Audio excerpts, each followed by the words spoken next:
Welcome to Worth, the heart of the Adrasia Empire.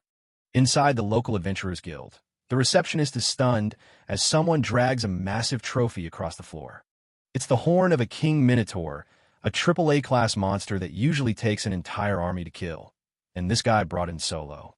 She calls the hunter Silver and hands over a heavy bag of reward money. She can't help but gush over him, mentioning he's one of only 5 SS-class adventurers in the world. Silver just tosses a few gold coins back. He tells her to buy a round for everyone in the building, instantly turning the whole crowd into his biggest fans. His only request is that she keeps the most difficult jobs coming his way first. Silver walks out, thinking about how he has to bribe everyone just to keep the peace and avoid the drama of being a top-tier hunter. He heads deep into the Imperial Palace and slips into a private room. Off comes the mask, revealing Arnold Lakesadler. He uses the Silver identity as a cover to move around without a royal escort. He's the 7th Imperial Prince, and he knows it would be a total scandal if the public found out about his double life. His steward, Sebastian, is already waiting to nag him about his unannounced arrival. Arnold is clearly used to the lectures. The world sees Arnold and his twin brother Leonard very differently. Leonard is the talented, brave genius of the family. While Leonard is out being refined and winning over the nobility, Arnold has carefully cultivated a reputation for being useless. As a child, he just wanted to play, which led his tutors to write him off as a lost cause. Eventually, the entire empire gave him a nickname that stuck: the Insipid Prince. Everyone in the castle looks down on him, but Arnold couldn't care less about the rumors. Sebastian interrupts his relaxation with some serious news. General Dominic has passed away. The general was a legendary veteran, and while the official story is natural causes, Arnold immediately smells an assassination. He suspects one of the top 3 contenders for the throne had the man taken out to clear the path. Dominic had recently started supporting a specific prince, making him a target in the power struggle. The one who suffers most from losing such an ally is the prince he was backing. And that prince is Arnold's twin brother, Leonard Lakesadler. Looking at the family hierarchy, Leonard was doing okay in 4th place, but now he's a prime target for the 3 heavy hitters at the top. Arnold knows Leonard only has a few choices: find new allies, stay neutral, or fight for the crown. But if Leonard loses, Arnold knows their entire family, including their mother, will be purged. Arnold decides they're going to make Leonard the next emperor. Sebastian asks why he doesn't just take the throne himself. Arnold scoffs at the idea.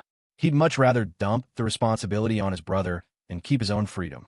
He really wanted to just retire and be a full-time adventurer, but he's not ready to let his family die.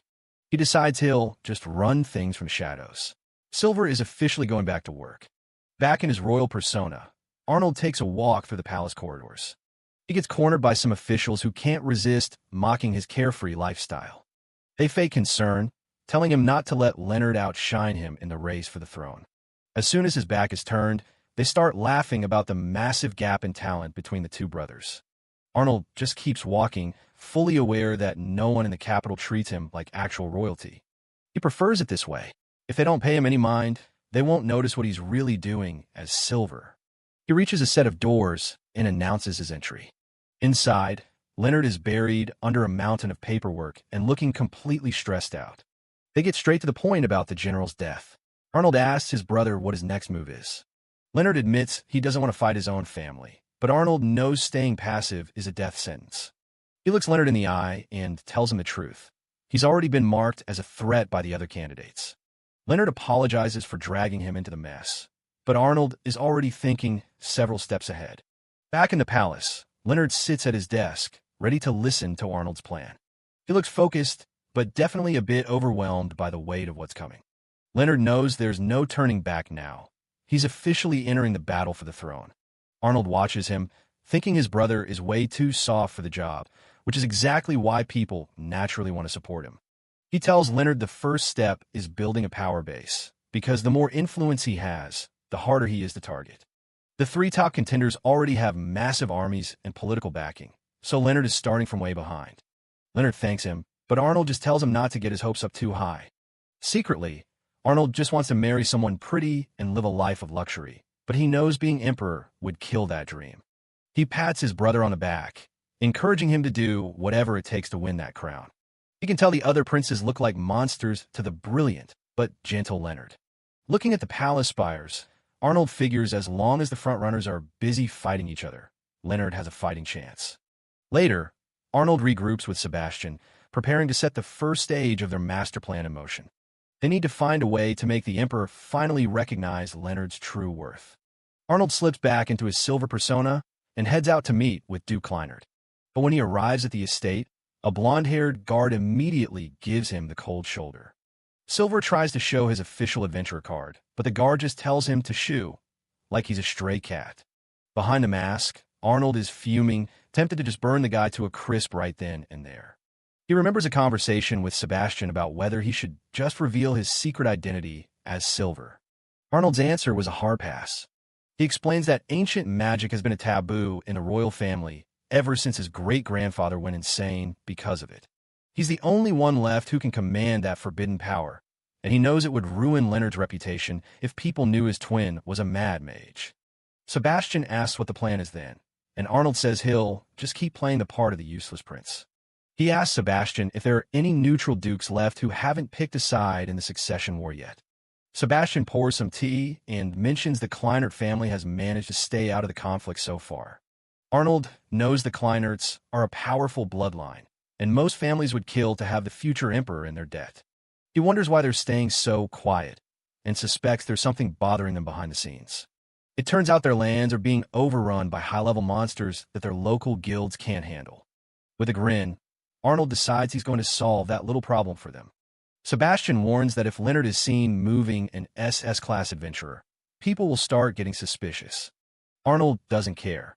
As long as no one connects Silver to the prince, Leonard will only look more powerful. He tells Sebastian to enjoy the snacks while he's gone and prepares to head out. Using transfer magic, he crosses the entire empire in seconds, arriving right at the Duke's front gate. He's still annoyed by the guard's attitude, thinking the guy is a total disgrace to the Kleinert name.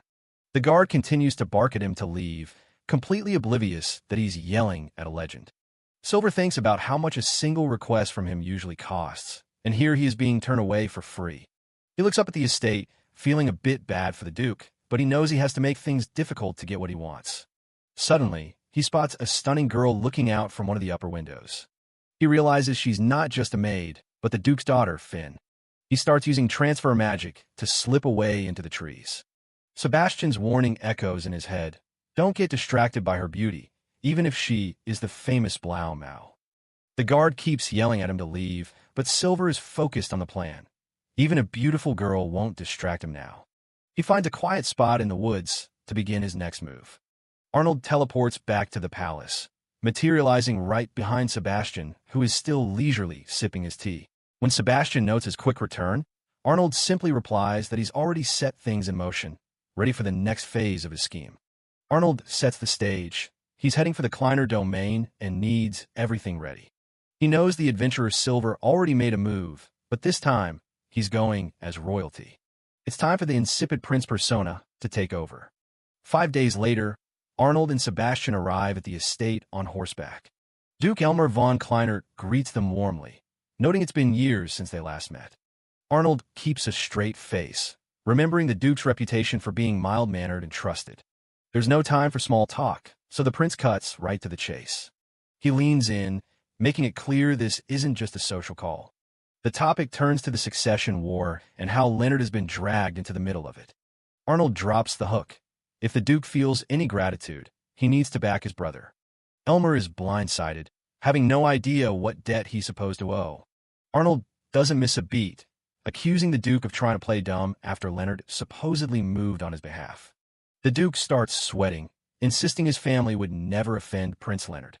Arnold fires back, claiming Leonard went through the trouble of hiring the legendary adventurer Silver just for the Duke's sake. He doubles down on the lie, saying Leonard personally wrote a letter requesting Silver's help with the domain's monster problem. When the Duke looks horrified, Arnold gets offended, asking if he's being called a liar. Sebastian steps in to play peacekeeper, giving the Duke some time to look into the matter. The threat is clear. If the Duke is in the wrong, his land will be blacklisted by every adventurer in the Empire. Once they're alone, Arnold can't help but smirk at how well the plan is going. He didn't create this mess. He's just taking advantage of the fact that someone at the estate was rude enough to turn Silver away.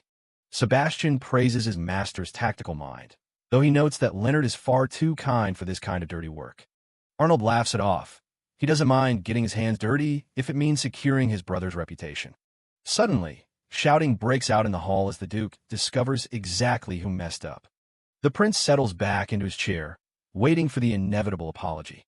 Duke Elmer drags his son into the room, both of them bowing low in shame. The truth comes out. The son turned Silver away 5 days ago, without even checking his credentials. The boy tries to defend himself, arguing that a legendary hero showing up unannounced sounded like scam. It turns out he was just overzealous about keeping people away from his sister, Finn. Arnold watches the kid struggle, thinking it's probably safer for him to just keep his head down and apologize. He tells the Duke to save the lecture for later. A mistake by the son is still a failure for the house. Now for the real pressure. Arnold points out that Silver is likely finished with them, and someone has to pay for that lost connection. Terrified, Elmer offers his own life to make amends, but Arnold shuts that down immediately. Just as things get heavy, a door creaks open with a new offer. Finn appears in the doorway. She walks in with grace, begging for forgiveness on behalf of her father and brother. Arnold finds himself staring as she approaches. He's caught off guard by her presence. It's Finn von Kleinert, looking every bit like the blue gull people talk about. A memory flickers in Arnold's mind, a connection he didn't expect. The Duke and his son can only watch as the atmosphere in the room shifts completely. The story goes back 2 years, to when the Emperor ordered a special hair ornament shaped like a seagull. Every beautiful woman in the capital had gathered for the chance to wear it. That girl was Finn von Kleinert, and her beauty was so legendary that she'd been chosen at 14 to receive the blue gull ornament. Ever since then, men throughout the Empire have known her as the Blau Mau, the blue gull. Finn steps forward, begging for the prince's forgiveness and offering herself up to take the blame for her family's mistake. The Duke and his son immediately join her, desperate to protect the young girl from the fallout. Arnold is completely caught off guard. His plan was just to exert some psychological pressure on the Duke, not to be the villain in a family tragedy. He's left wondering how to fix this mess without looking like a monster. Arnold insists that even if Leonard forgives them, the fact remains that their household made a fool of the royal family. He plays the part of the arrogant prince perfectly, noting that his brother is far too soft and would likely just let everything slide. Duke Elmer admits that damaging the relationship with Prince Leonard's camp would be a disaster for his territory. Arnold commands the Duke to send his people to find Silver and bring him back for negotiations. The prince smirks internally. Everything is going exactly as planned, even if the Duke sees him as nothing more than a little man riding on his brother's coattails. Finn interrupts, begging for permission to accompany the prince on his search. Arnold's eyes widen. This definitely wasn't part of the strategy. He tries to process the sudden change in events. The prince eventually leads Finn to an old building, where they find Silver waiting for them. Silver seems unimpressed, noting that while he expected the Duke to send someone, he never thought the prince himself would show up. Of course, the figure in the mask is just an illusion Arnold created with magic, coupled with some memory alteration for the locals to make it look like Silver had been staying here. Thanks to Silver's magic mask, Arnold can play both roles without worrying about his voice or scent giving him away. Finn formally introduces herself and apologizes for her family's lack of manners 5 days ago. Silver scoffs, telling her that apologies won't fix a plummeting reputation. He lectures her on the responsibilities of a noble, saying that if the Duke truly cared for his people, he would have been prepared to welcome any adventurer. Arnold sighs internally. He never thought he'd end up performing a scene where he has to convince himself to do something. The prince steps forward, asking Silver if he's in the mood to continue the request. Silver mockingly asks if the insipid prince has actually managed to win over the Duke's family to his side yet. He claims his only reason for helping was to ensure Leonard succeeded the throne, but now his trust in the Duke's camp is gone. The masked adventurer demands a written oath of loyalty from the Duke, or he'll walk away right now. When Silver calls the demand a farce, Arnold does the unthinkable and bows his head in a deep, humble apology. Finn is stunned to see a member of the royal family lower himself like this for the sake of her people. Arnold doesn't care about pride. He's just doing what's necessary to push the scheme forward. Silver is silent for a long moment, watching the prince maintain his bow. Finally, Silver relents, accepting the request on the condition that the Duke keeps his word. Finn is overjoyed, thanking them both as the carriage ride back to the capital begins. Sebastian waits for them by the carriage, ready to take them home. Arnold lets out a massive sigh, swearing he never wants to pull a stunt like that ever again. Finn turns to him, her eyes sparkling with gratitude for what he did. She clearly sees him as a noble hero, a far cry from the reality of the situation. Arnold tries to tell her she's got it all wrong, and that he only bowed for his own sake. But she won't hear it, insisting that his actions spoke louder than his words. She gives him a radiant smile, asking if he'd be willing to just let her have this one misunderstanding. The sight catches Arnold off guard, leaving him speechless for a moment. He's reminded of a meteor shower he watched with his mother as a child, a rare and beautiful moment. The same feeling of joy and warmth wells up inside him as he looks at her. As the carriage rattles away from the town, Arnold finds himself thinking that maybe, just maybe, these kinds of misunderstandings aren't so bad after all. Deep in the mountains of Duke Kleinert's domain, a massive monster is making itself right at home. Sebastian gives the report.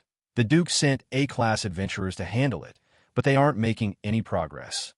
It's a mother slime, an AA-class nightmare that keeps popping out smaller ones as fast as you can kill them. Arnold knows they need to act fast before the army of slimes gets out of hand, even if it means stepping on some toes. He tells the butler to head back while he handles the heavy lifting, hoping the locals don't put up too much of a fight. He marches right into the center of the adventurers' camp, looking every bit the legendary SS rank adventurer. The leader of the group, Abel, isn't exactly thrilled to see a masked celebrity crashing his mission. Abel introduces himself, clearly annoyed that he looks like a rookie compared to the guy in a mask. Arnold expected the cold shoulder. Adventurers are a proud bunch, and nobody likes being shown up. Abel makes it clear that they don't plan on just rolling over and letting a newcomer take all the credit. Silver says they can throw all the insults they want, which only makes the leader more frustrated. The party's A-class girl chimes in, admitting they've hit a wall because they just don't have the firepower to finish the job. Silver offers a compromise. He'll call it an official emergency, but they're free to try and finish the job before he steps in. Reality hits Abel hard, and he finally admits they're out of their league, telling the masked man to just do what he wants. Arnold has to respect it. The guy is a real leader, putting his team's safety over his own pride. He gives them a rare bit of praise for the work they've done, which caught the exhausted adventurers completely off guard. He tells them he's not being sarcastic. He actually appreciates their effort and feels like he owes them one. Time to show them why he's ranked SS as a massive magic circle starts to glow under his feet. He begins to chant, warning everyone that the hour of judgment has officially arrived. The air thickens as he calls upon the divine flame, preparing to unleash something the world hasn't seen in ages. He shouts the name of the spell, Execution Prominence, and a pillar of fire incinerates everything in its path. The adventurers can only watch in sheer terror, as the landscape is literally rewritten by the blast.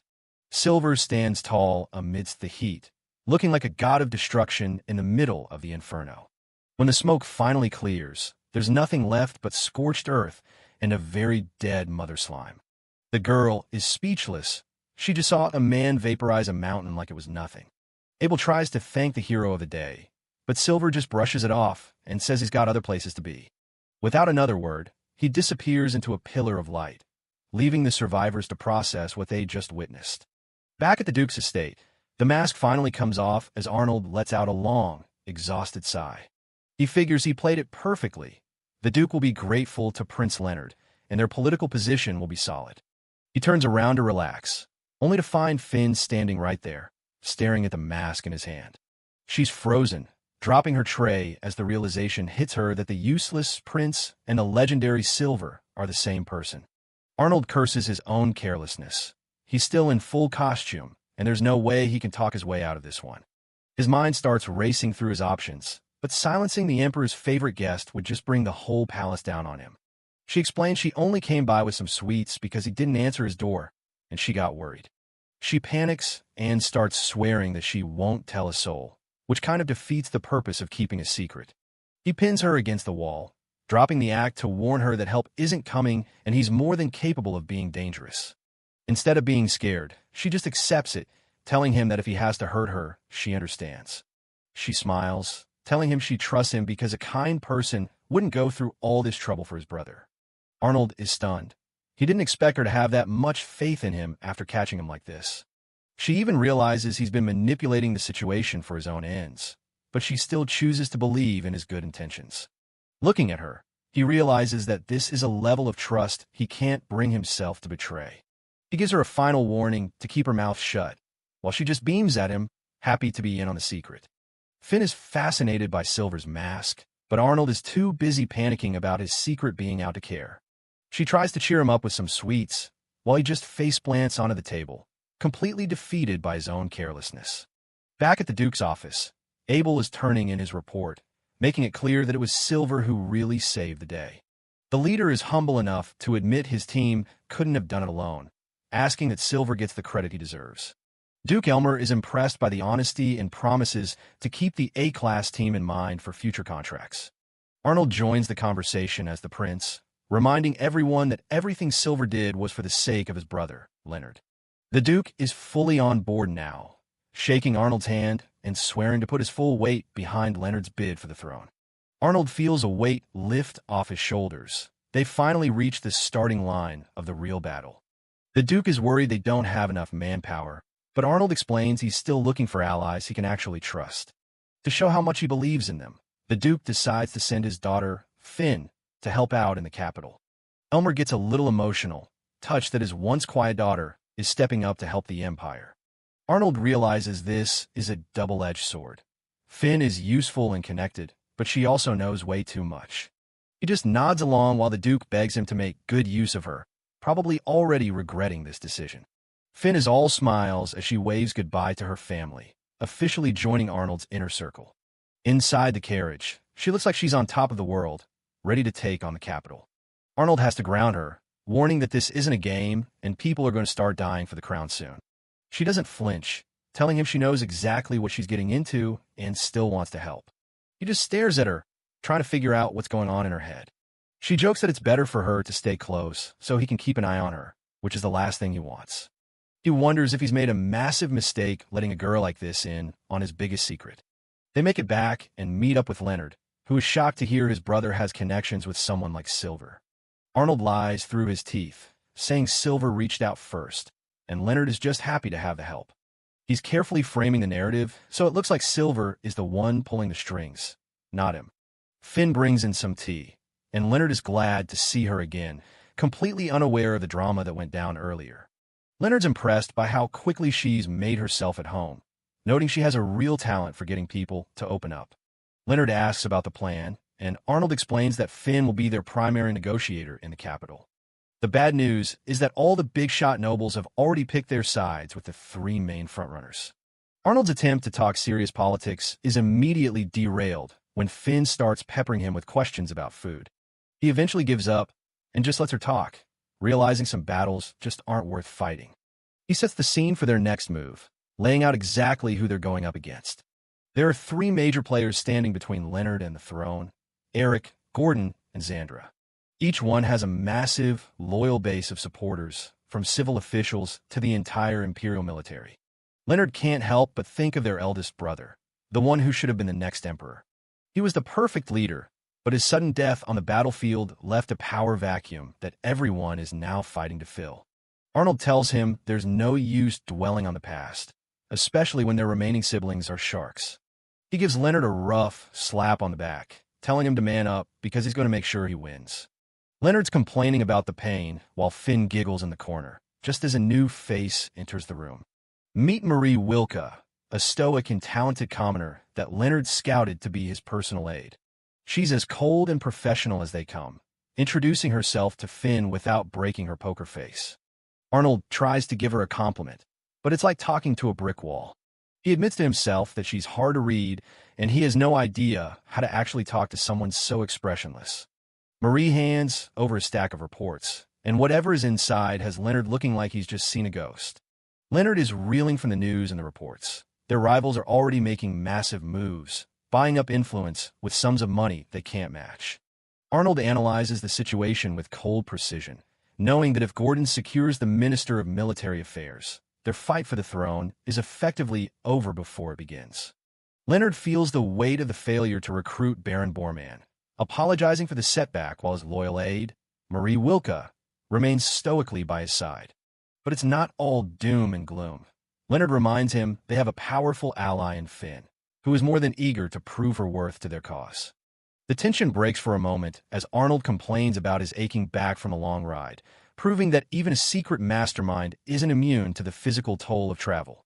A few days later, Finn is like a child in a candy store, beaming as she explores the bustling streets of the imperial capital for the first time. She's practically vibrating with excitement, dragging Arnold toward every side road and shop that catches her eye. She eventually feels a bit guilty for her impulsiveness, but Arnold doesn't mind the distraction. It's a rare moment of peace for him. However, their little outings are already starting a firestorm of rumors, with people whispering that the Duke's daughter is the key to Prince Leonard's sudden rise in popularity. To keep a low profile, they've both donned hooded cloaks, moving through the crowds as commoners while Finn points out every interesting building. Arnold insists they use nicknames to keep his identity a secret, suggesting Arn to keep things simple and safe. Finn is absolutely delighted by the idea, chirping out, "Master Arn," with a smile that has him wondering why she's so easily pleased. The atmosphere reminds Arnold of his younger days, when he used to sneak out of the palace just to be a normal kid playing in the dirt with everyone else. Finn admits she's always been lonely, and the idea of making real friends who don't care about her status is something she's only ever dreamed of.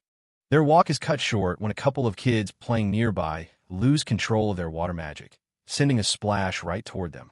Finn gets the brunt of it, letting out a surprised shriek as she's soaked, but she's quick to forgive the terrified children with a gentle laugh. Arnold grabs Finn and pulls her away from the fountain, telling her he's completely unharmed. He bluntly points out that her dress has become transparent from the water, leaving the poor girl mortified.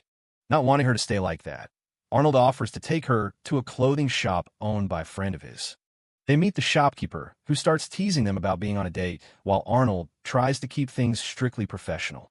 Finn eventually comes out in a new, flowing dress and asks him how she looks. Arnold offers a rare, soft compliment, admitting the dress suits her well. As they leave the shop, the shopkeeper's parting comment about their date sends Finn into a blushing panic. They decide to stay in town for a while, grabbing some snacks as they walk through the marketplace. The two take a break by a quiet canal, watching the swans drift past. Finn's good mood returns as she plays with the water from a nearby fountain, enjoying the simple city life. Their peaceful afternoon is ruined when Arnold spots Guido von Holzwart, a noble he's had trouble with since they were kids. Guido immediately starts mocking Arnold, calling him a shady fellow who doesn't even look like royalty. The arrogant noble continues his rant, sneering at Arnold's lackluster attitude and reputation. He gets in Arnold's face, threatening to strike him and claiming that nobody would care if the insipid prince got a beating. Guido prepares to swing his cane, mocking Arnold for having a royal face but none of the status. Finn suddenly steps between them, announcing her full name and title to shut the noble down. Guido freezes, realizing he's just tried to pick a fight with someone accompanied by a high-ranking noblewoman. He tries to save face by doubling down on Arnold's bad reputation, hoping the crowd won't side with the prince. As the onlookers start whispering, Guido begins to panic, realizing he's made a huge social blunder. Finn smiles and points out that she wouldn't be out with Arnold if he was as useless as the rumors claim. Arnold watches her take charge, realizing he needs to settle this before her meddling makes things worse. He adjusts his collar and decides to perfectly mimic his brother Leonard's noble and authoritative persona. His entire demeanor shifts as he addresses Guido with a cold, piercing gaze that leaves the noble speechless. By flawlessly adopting Leonard's charisma, Arnold completely terrifies the bully, who now thinks he's facing the future emperor. He demands that Guido leave at once, making it clear that further insults to the royal family won't be tolerated. Guido flees in a panic, and Arnold finally drops the act with a long, tired sigh. He tells Finn they need to get out of the area before more people notice them. Once they're safe, Arnold lectures her, explaining that her rash interference just made them more enemies than before. Finn's eyes start to well up with tears as she realizes she might have actually messed things up for him. Arnold sees her reaction and decides it's not worth scolding her anymore, telling her to just learn from the mistake. He softens his tone and thanks her for trying to look out for him, even if it was dangerous. Finn quickly regains her composure and swears to be more careful next time. She shyly asks if he'd ever consider showing her around the town again in the future. Arnold gives her a small smile and agrees, thinking to himself that seeing her happy made the whole ordeal worth it. The scene shifts to the Imperial Palace the next morning as a new day begins. Arnold and Leonard discuss a rare, formal summons from their father, the Emperor.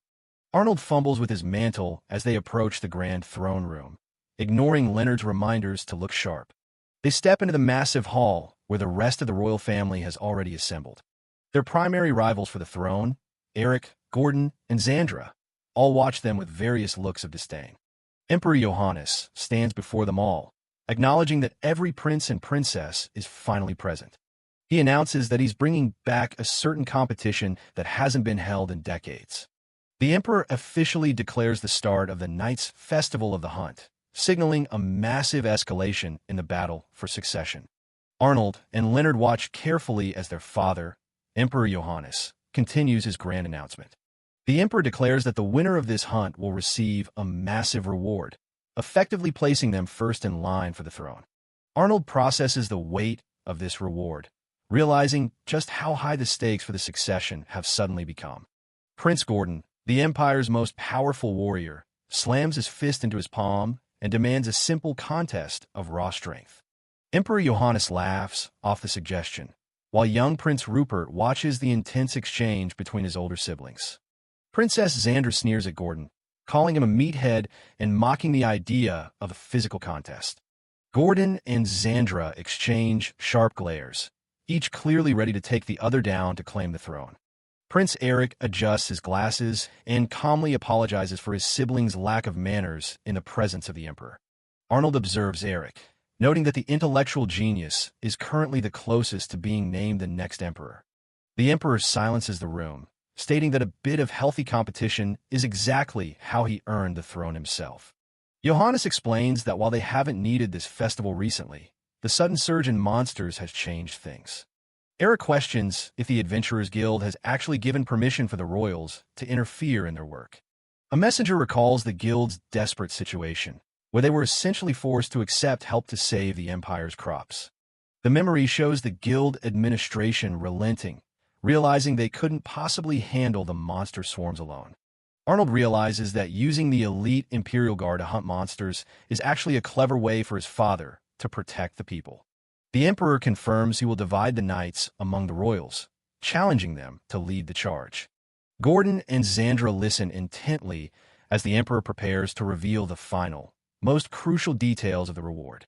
Johannes announces that the victor will be officially appointed as the Empire's ambassador extraordinary. Arnold's eyes go wide as he realizes the sheer political power that title carries. Back at his residence, Arnold admits that they've found themselves in a real nightmare of a situation.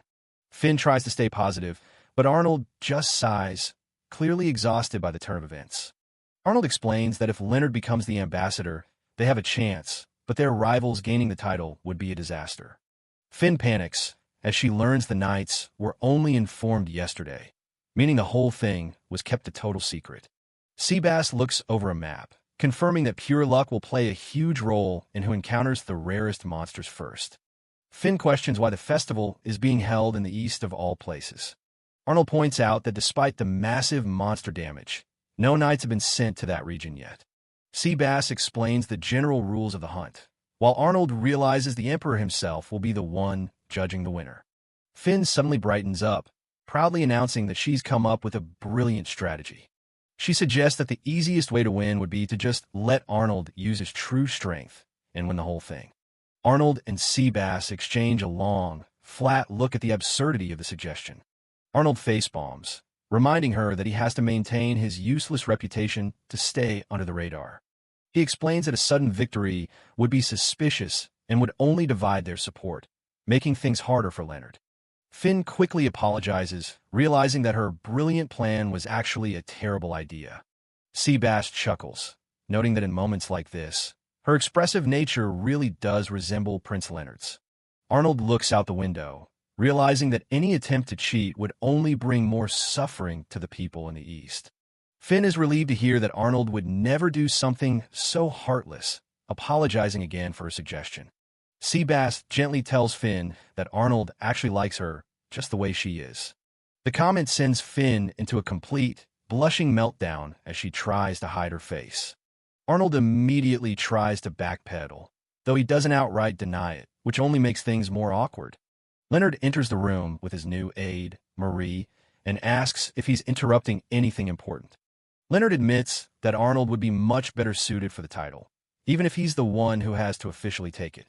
Leonard looks down, admitting that the thought of fighting against his own family for the throne is genuinely depressing. Leonard acknowledges the weight of the burden he carries, knowing that if he fails to win the succession, a bleak future awaits everyone who follows him. Arnold reflects on the ruthlessness of his elder siblings, Gordon, Xandra, and Eric, who have already proven they are willing to commit murder for the throne. Arnold worries that Leonard's idealism and emotional nature might be a fatal weakness in the cutthroat battle ahead. Determined to see his path through, Leonard officially asks Arnold, Finn, and Seabass to lend him their strength. Arnold gives a confident grin and readily agrees, joined by his companions in their pledge to support Leonard. The scene shifts to a desolate wasteland where a lone, caped figure stands before a massive, looming silhouette. Arnold, disguised as the legendary adventurer Silver, confronts a massive mutated monster that has been terrorizing the borderlands. A terrifying, three-headed Cerberus snarls at Silver, its presence alone marking it as a high-level AAA-class threat.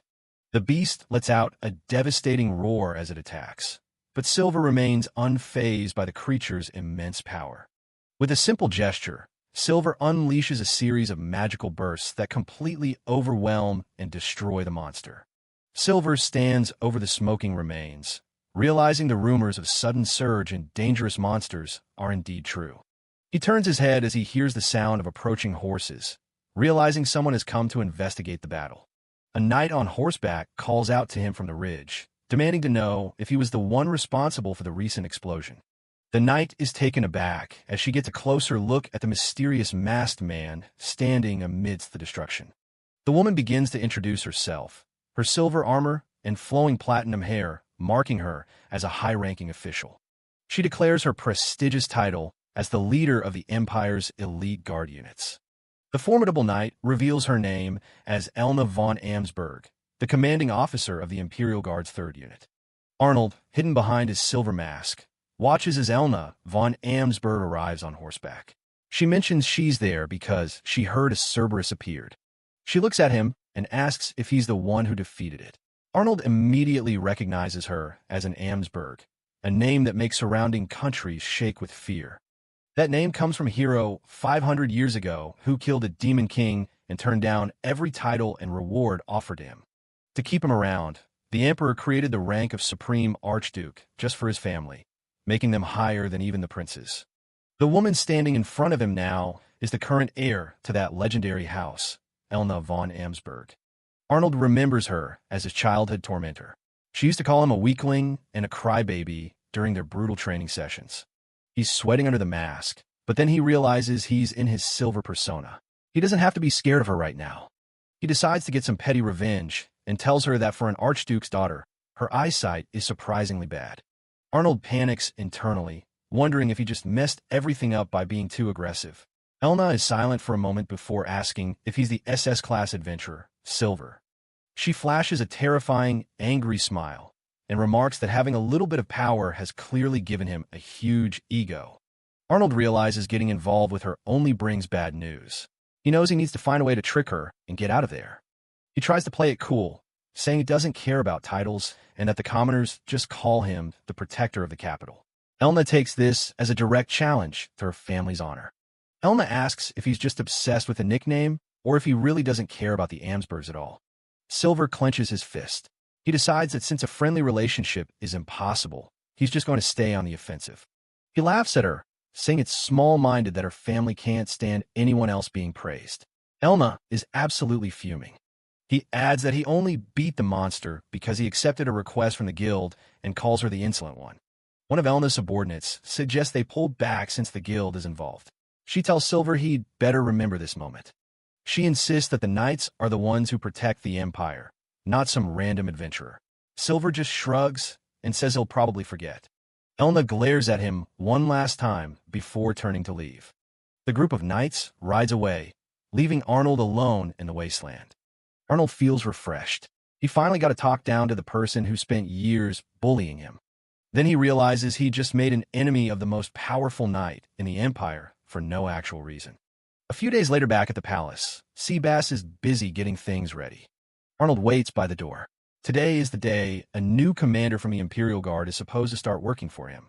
Seabass mentions it'll likely be a high-rank commander to match the prince's own status. Arnold is terrified, praying it won't be Elna. He explains that she's a child prodigy who became a commander at 14. He admits her skills are incredible, but he just can't stand her as a person. He remembers her dragging him around as a kid and calls her a demon in human clothing. The door opens and Elna is standing there with a smile. She asks exactly who he was calling a demon. Arnold and Seabass are both completely frozen in shock. Arnold starts shouting for Seabass to call the guards, but Seabass just calmly welcomes her. She introduces herself formally as the commanding officer of the 3rd Regiment. She notes that even though it's been years, Arnold hasn't changed at all. She mocks his reputation as the insipid prince. Arnold tries to brush it off with a bit of sarcasm. They lock eyes in a silent standoff. Arnold knows her personality too well. She's a childhood friend he never wanted to see again. He asks why she's even here, and she reveals that she had to beg the Emperor to assign her to him. Arnold is horrified. He tells her he doesn't want the throne and that his siblings are already watching his every move. He's frustrated because he knows she thinks she's doing him a favor, but they definitely aren't on the same page. Having someone as famous as Elna by his side makes him look like a top candidate for the throne, which messes up all his plans to stay hidden. Elna just stares at him, unimpressed by his complaints. She yells at him, saying she won't let him keep acting like a loser. She told his father she was going to put him on the straight and narrow path. She decides they're starting training right now to see how his horseback riding is. Arnold can only let out a defeated sigh. He tries to fake a headache, but Seabass and Elna just call him out for lying. She grabs his arm and drags him off to the practice grounds. Arnold is practically begging for the nightmare to stop, but Elna isn't having any of it. She insists they're moving out right now. A little later, Arnold is slumped over on ground. He lets out a painful groan after the session. Back in his room, Arnold lies face down as Finn gently applies some medicine to his sore back. He complains that his back won't stop cracking because of the intense workout. Finn mentions that Elna said practice wouldn't even start until the afternoon today. Arnold is shocked, wondering if the concept of a day off even exists for that woman. Seabass chimes in, noting that Arnold usually skips out on subjects like horseback riding and swordsmanship, so he doesn't have much stamina. Finn is surprised, having assumed all adventurers were physically blessed. Arnold explains that he uses ancient magic to disguise his weaknesses and doesn't actually do anything to build real stamina. He's just naturally a weakling without his spells. Finn comments that if he doesn't use magic, he really is as weak as Elna says. Arnold just sighs, not even having the energy to argue with her. Seabass points out that this is actually a great opportunity for Prince Leonard. If Arnold keeps looking like a slacker, it makes Leo look even better by comparison. He explains that even if Arnold were to win, no one would believe he did it on his own because Elna is known as the strongest knight. Everyone would just assume she carried him. Arnold adds that it would look suspicious if he suddenly emerged victorious, but he's essentially been given the most powerful card in the game with Elna as his guard. Finn starts to understand the strategy. Arnold figures as long as he doesn't hold Elna back, their victory is basically guaranteed. Seabass chuckles, thinking about how the Emperor probably assumed Arnold would just be a burden to her. Finn asks why it wouldn't be better for Leo to just win in the first place. She thinks if Arnold became the ambassador, he could at least build some valuable connections for his brother. Seabass sees right through him, asking if the real reason is just because becoming an ambassador would be a huge hassle. Arnold flinches, clearly caught in a lie. Finn asks if he really needs to give absolutely everything to Leonard. Arnold is silent for a moment.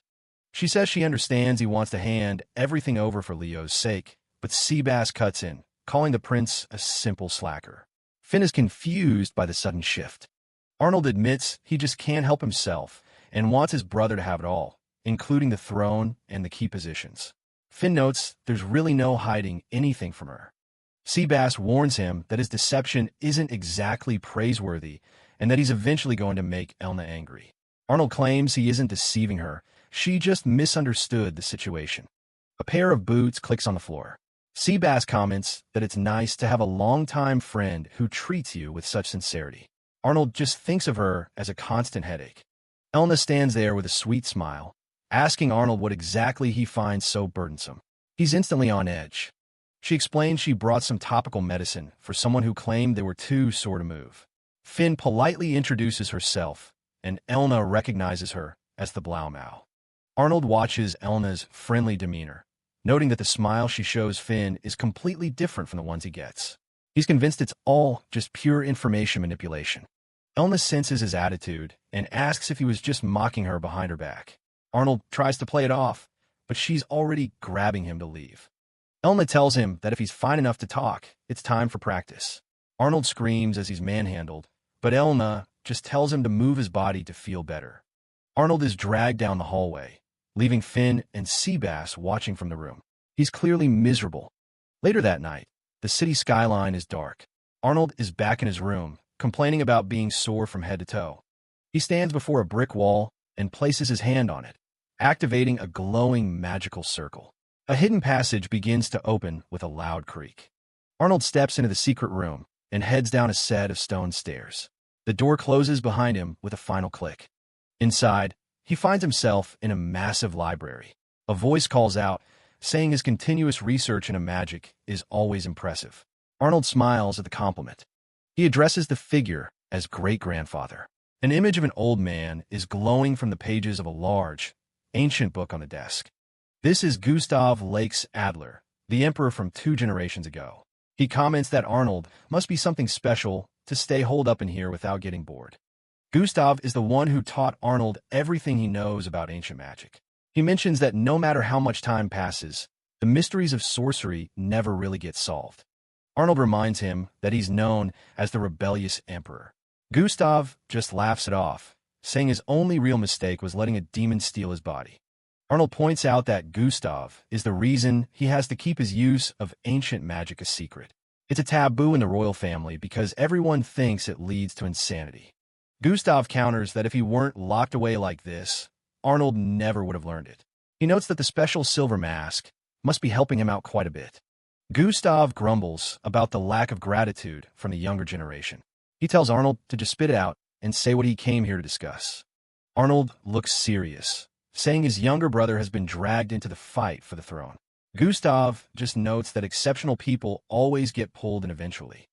Arnold wonders if his brother's involvement was intentional. He remembers an old general who was assassinated early on, forcing everyone to make a choice. He suspects the real goal was to drag Leo into the fight, so they'd have an excuse to take him out. He asks Gustav what he would do if he were one of the other princes. Gustav simply says he'd assassinate the crown prince. Gustav points out that even though his father's investigation said the crown prince died on the battlefield, it's his brother's own fault for getting killed. Arnold hasn't even asked his main question yet. Arnold realizes that many people likely felt the same way. He suggests that someone very close to the emperor must have been involved in a conspiracy. Gustav agrees that battle history is full of such traces. Arnold concludes that if the old man is right, he should assume everything from now on is part of a larger plot. He's especially worried about the upcoming festival. He asks if there's a spell that can control monsters. Gustav is immediately excited by the topic, yelling that it's time to talk about real magic. Arnold looks a bit overwhelmed by the sudden energy. Arnold notes the unusual spike in monster activity across the Empire and voices his suspicion that someone is pulling the strings. He initially suspects the second Imperial Princess, Xandra Lakes Adler, but Gustav explains that no magic spell is capable of controlling such a vast range, though a specific tool could do the job. Gustav elaborates on an ancient magical tool that lures monsters by emitting a sound they find irresistible. Arnold is skeptical, wondering if such a powerful relic truly exists outside of legends. Gustav identifies the artifact as the Hamelin flute, a relic from a more magically advanced era. Arnold explains that the upcoming Knights Festival of the Hunt, where royals command knights to compete for the title of Ambassador Extraordinary, would be the perfect place for someone to use such a tool. Arnold worries that if an enemy has the flute, victory would be impossible, as they could summon monsters at will. Gustav agrees, noting that whoever holds the flute will likely win unless they make a grave error, while Arnold quietly resolves to ensure their victory. In the quiet of the library, Arnold and the old sage go over the throne candidates. It's a dangerous game, but none of the frontrunners would be stupid enough to risk the entire empire just to win. The sage suspects someone else is pulling the strings from the shadows, and Arnold has a feeling the old man is right on the money. Arnold lets out a heavy sigh. If he doesn't figure out who this mystery player is, the upcoming festival is going to be a disaster. The sage explains that stopping the Hamelin flute is nearly impossible, since it makes a sound that only monsters can hear. As Arnold gets ready to head out, the old man gives him one last warning to stay on high alert. But the trouble starts sooner than expected. Back at the palace, Arnold is suddenly cornered in a dark hallway. A cloaked assassin steps out, thinking he's caught the useless prince off guard. Arnold doesn't even look worried. The guy says he's just there to put him to sleep for a bit, but he clearly doesn't know who he's dealing with. A flash of magic later, and the tables are completely turned. The assassin is slammed into a cage of magical chains before he can even blink. Arnold calmly explains that he's always got a detection barrier up. Getting close to him is basically impossible. He gets right to the point and asks who sent the hit squad. Someone had to pull some serious strings to get an assassin into a guarded castle. The assassin tries to stay silent, but Arnold has already narrowed it down to the 3 main candidates for the throne. Just then, another threat tries to jump in, but a heavy footstep echoes down the corridor. It's Seabass. He reports that the other 3 members of the team have already been dealt with. The butler is disappointed that they underestimated his master, while Arnold prepares to crack the captive's resolve.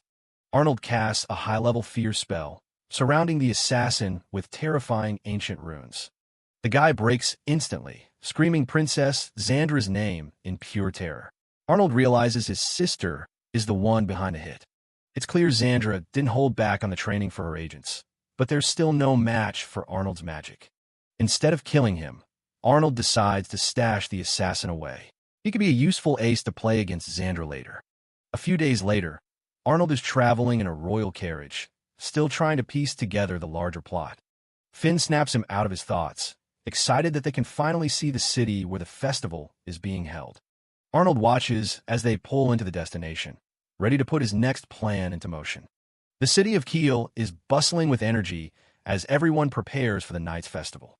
Arnold watches the crowd from a distance, keeping the sage's warning in mind. Something is definitely happening behind the scenes. He waits on a bench until Finn finally shows up to meet him. She's wearing the magical glasses he gave her, which seem to be working perfectly as a disguise. He asks if she was recognized on the way, but she didn't have any trouble at all. The glasses carry a slight magic effect that makes a high-profile beauty like Finn look like just another average girl in the crowd. It won't fool a master mage, but it's more than enough for a casual stroll through town. Finn is thrilled. She's determined to enjoy the festival to the fullest now that she can walk around unnoticed. They head straight for the food stalls, and Finn is ready to conquer every single one of them. A little while later, she's already reached her limit and is clutching her stomach in defeat. Arnold hands her some water, amused that she actually tried to eat everything in sight. He suggests they take a break from the eating and just enjoy the sights for a while. As they're walking, they spot Arnold's brother, Prince Leonard, along with his attendant Marie. Leonard spots them and comes over to say hello, teasing them about being out on a date. Arnold tries to act casual, but Leonard and Marie seem pretty convinced they've walked in on a romantic moment. But Leonard isn't just here for fun. He explains that there's been a string of thievery reported in the city. He warns Finn to be extra careful, as the thieves are specifically targeting precious metals and jewelry. Finn instinctively touches her hair, making sure her precious bird ornament is still in place. Arnold suggests heading back early, but he suddenly feels a strange presence bypass his detection barrier. A small, white creature called a blet pops out from the shadows, and it looks like it's looking for its next target. Finn is absolutely smitten with the little white creature, but Arnold can't shake the feeling that something is very wrong. The creature is acting way too friendly, and Arnold realizes he's seen something like this before.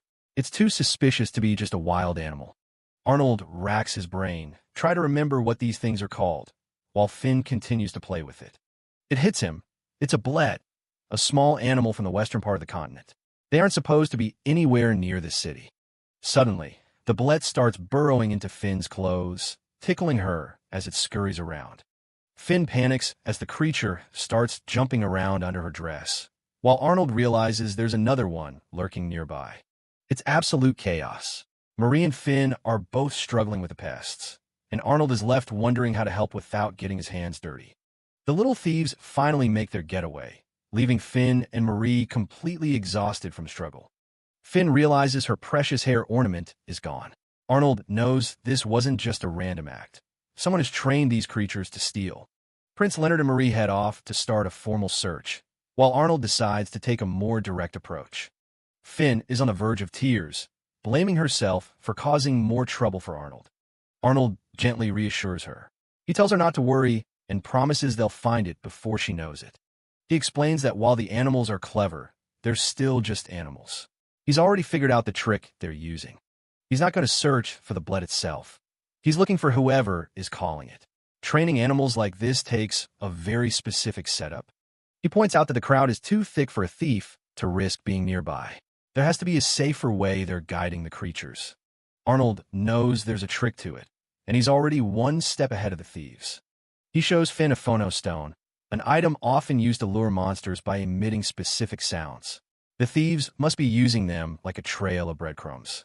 The male bullets are drawn toward the sound, carrying their stolen goods right back to a specific location. It's a clever setup, but not clever enough. Finn is fired up and ready to stop them, while Arnold tracks the sound through the city's narrow back alleys. The walls are closing in as they go deeper into the slums. Arnold tells her to stay close and keep moving. Finn spots another phono stone and rushes ahead, but she loses her footing on the uneven ground. Arnold catches her just in time. For a brief second, the two are flustered by how close they are in the cramped alleyway. They quickly regain their composure, while another bullet watches them from a distance. They eventually find a bullet that seems lost. Arnold promises the little creature they'll get its stolen treasure back soon. They've reached the end of the trail. The thieves' hideout is right in front of them. Arnold stares at the building with a sharp look in his eye. It's time to wrap this up. Arnold tightens his tie, ready to move in, but he knows exactly how to make this work in his favor. He calls out to Prince Leonard, who has just arrived with a squad of knights. He tells his brother that he's already located the base. Finn is a little annoyed that Arnold is giving all the credit to Leonard, even though he was the one who did all the hard work. Arnold explains his reasoning.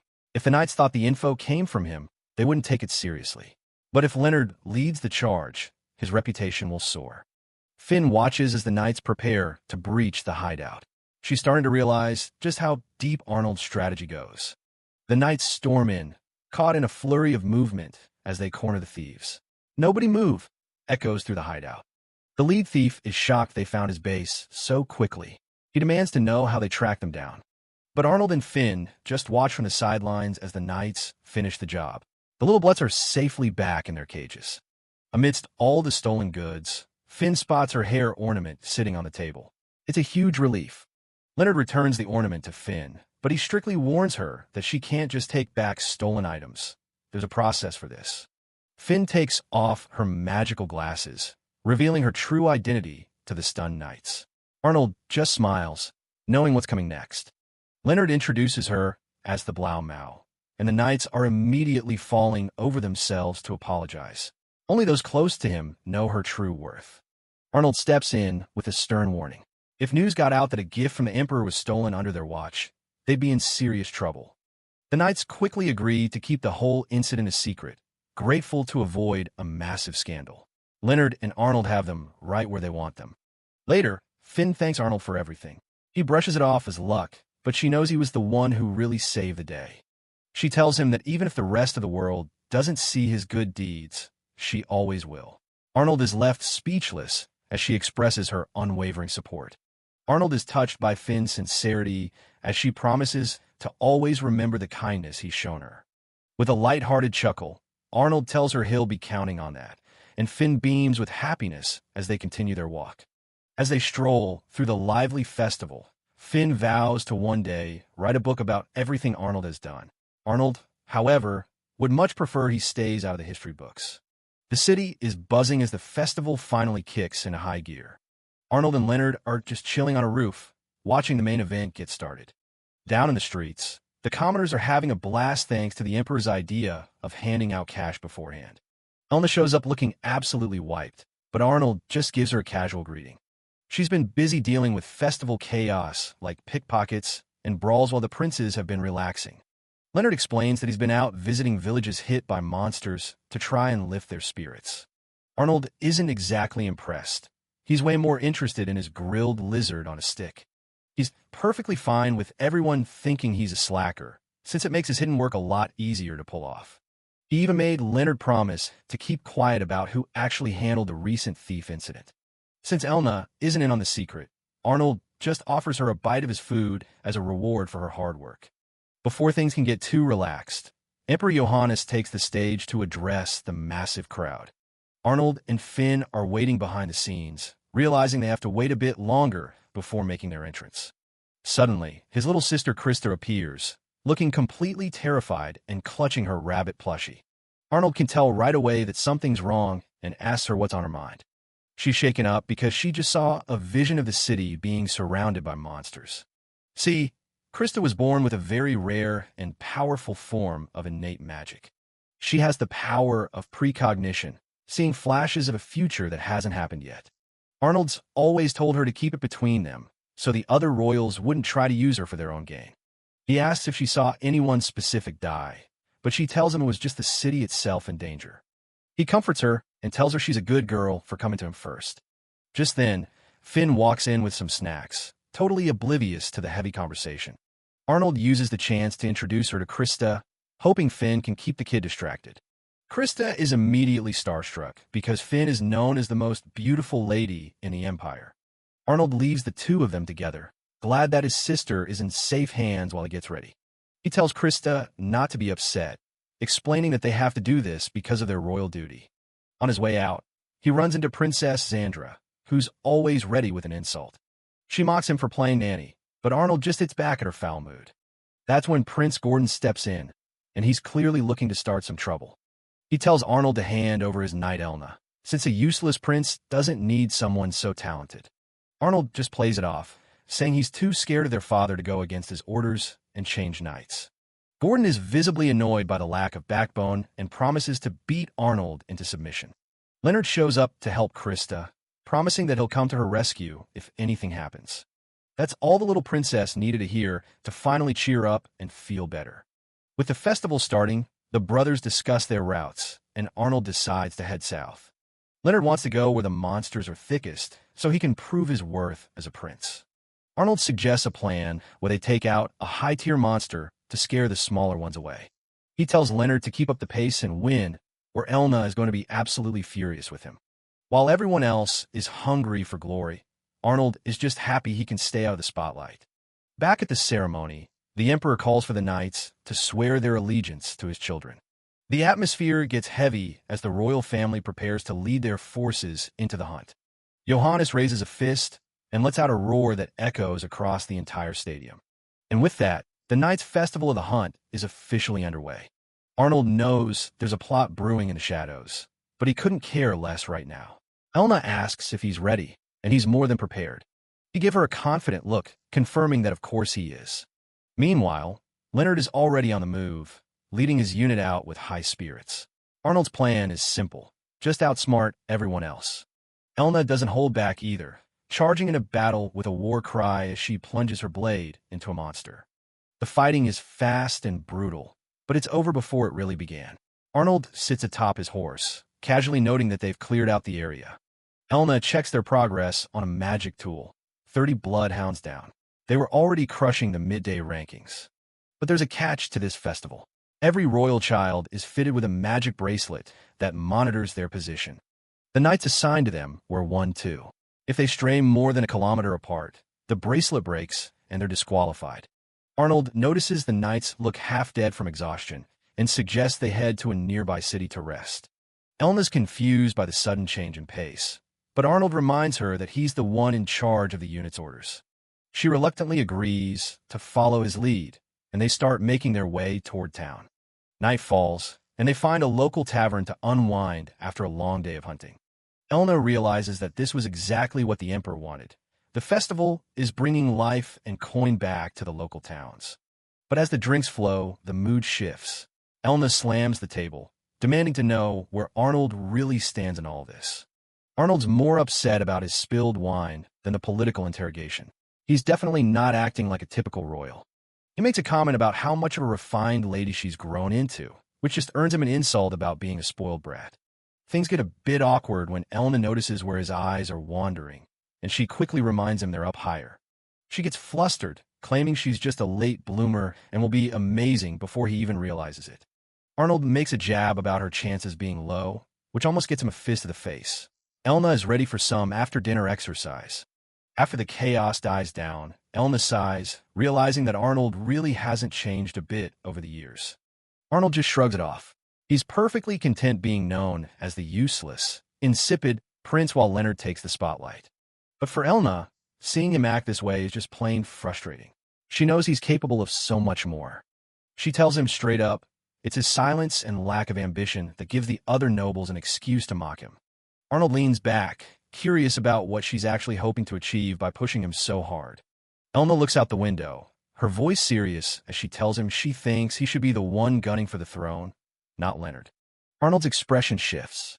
He recalls an assassination attempt from not too long ago that would have ended him if Seabass wasn't there. He knows his older siblings have become merciless. In their eyes, the only thing waiting for the loser of this succession war is death. That's exactly why he's pushing Leonard. If his brother doesn't become emperor, both of them are as good as dead. But there's another reason he stays distant. He knows the political sharks will eventually target Elna just to get to him. Elna apologizes for pushing, but Arnold just tells her to relax. He's going to do his best for the rest of the festival. By the time day 3 of the hunt rolls around, things have taken a weird turn. The group is riding through the plains, but there isn't a single monster in sight. Arnold figures the monsters have just sensed Elna's threatening aura and are staying as far away as possible. He knows Leonard and Gordon are right on their heels in the rankings, so the best-case scenario is still a win for Leo. Suddenly, a panicked soldier rushes over, begging Arnold to check the latest updates on the magic orb. Elna's jaw drops as she sees the results. Prince Carlos has somehow jumped into first place out of nowhere. It's impossible for someone with the skill to take down 2 AAA-class monsters that fast unless they're a legendary adventurer. Arnold realizes the truth instantly. Carlos is the one luring the monsters in to manufacture a win. He decides to drop the rankings game. Something much bigger is happening, and they need to move before time runs out. He remembers Krista's vision of the city being completely overrun by a monster horde. A curse slips under his breath as the gravity of the situation finally hits him. A massive rumbling shakes the ground beneath their horses, and Arnold looks back in horror as the vision starts to become a reality. The ground shakes with a terrifying rumble, and Arnold's unit is thrown into a panic. He realizes with a start that the threat he feared is actually happening. Elna looks back, her expression tightening with concern as she tries to make sense of the sudden chaos. Arnold explains that a massive herd of monsters is charging their way. It's not just a coincidence. He suspects Carlos is using some kind of flute to lead them. The monsters are headed straight for Kiel. If they reach the city, the local guards won't stand a chance, and the Imperial Knights are already spread too thin to help. The worst-case scenario isn't just a massacre, it's a full-on revolt. If the Emperor flees while the people are trampled, the resulting public fury could tear the Empire apart. Arnold clenches his fist in silent rage. Carlos's plan is beyond malicious. He's perfectly willing to let innocent people die just to secure his own victory. Arnold turns to Elna, his voice heavy with command as he asks if she can save Kiel. Elna doesn't hesitate, declaring that her duty is to protect both the people and the Emperor. The knights standing behind her echo her sentiment, swearing on their lives that they will defend the town until the bitter end. Arnold looks each of them in the eye. He demands they swear not just to fight, but to survive. He won't let a single one of them throw their lives away needlessly. Elna grips her sword, her resolve unwavering as she prepares to lead the charge into the oncoming storm. She drops to one knee, swearing on her blade and her name that she will fulfill Arnold's command. The other knights follow her lead, their voices rising in a solemn vow to return home alive. Arnold watches them with a faint, knowing smile. Their conviction is exactly what he needed to see. With a quick click, Arnold unfastens his magic bracelet and tosses it aside. Elna stares in shock, unable to believe what he's just done. Arnold plays it off as an accident, casually telling her he'll just go grab a drink in town while they handle the monsters. He knows he'd only be a hindrance on the battlefield. He tells Elna to make sure his father knows he's the one who broke it. He's disqualifying himself so she can move freely without him weighing her down. Arnold's voice rings out with authority as he gives his final order. Prioritize saving lives, even if it means the city falls. He tells them to save the Emperor, but more importantly, save every last person in Kiel. He knows Krista and Finn are still there and in danger. Elna reluctantly accepts the order, though she's clearly worried about leaving him behind without protection. Sebastian steps forward, assuring Elna that he will take full responsibility for the prince's safety. Elna is surprised to see the butler so calm, but she takes comfort in his presence. She knows Sebastian is more than capable.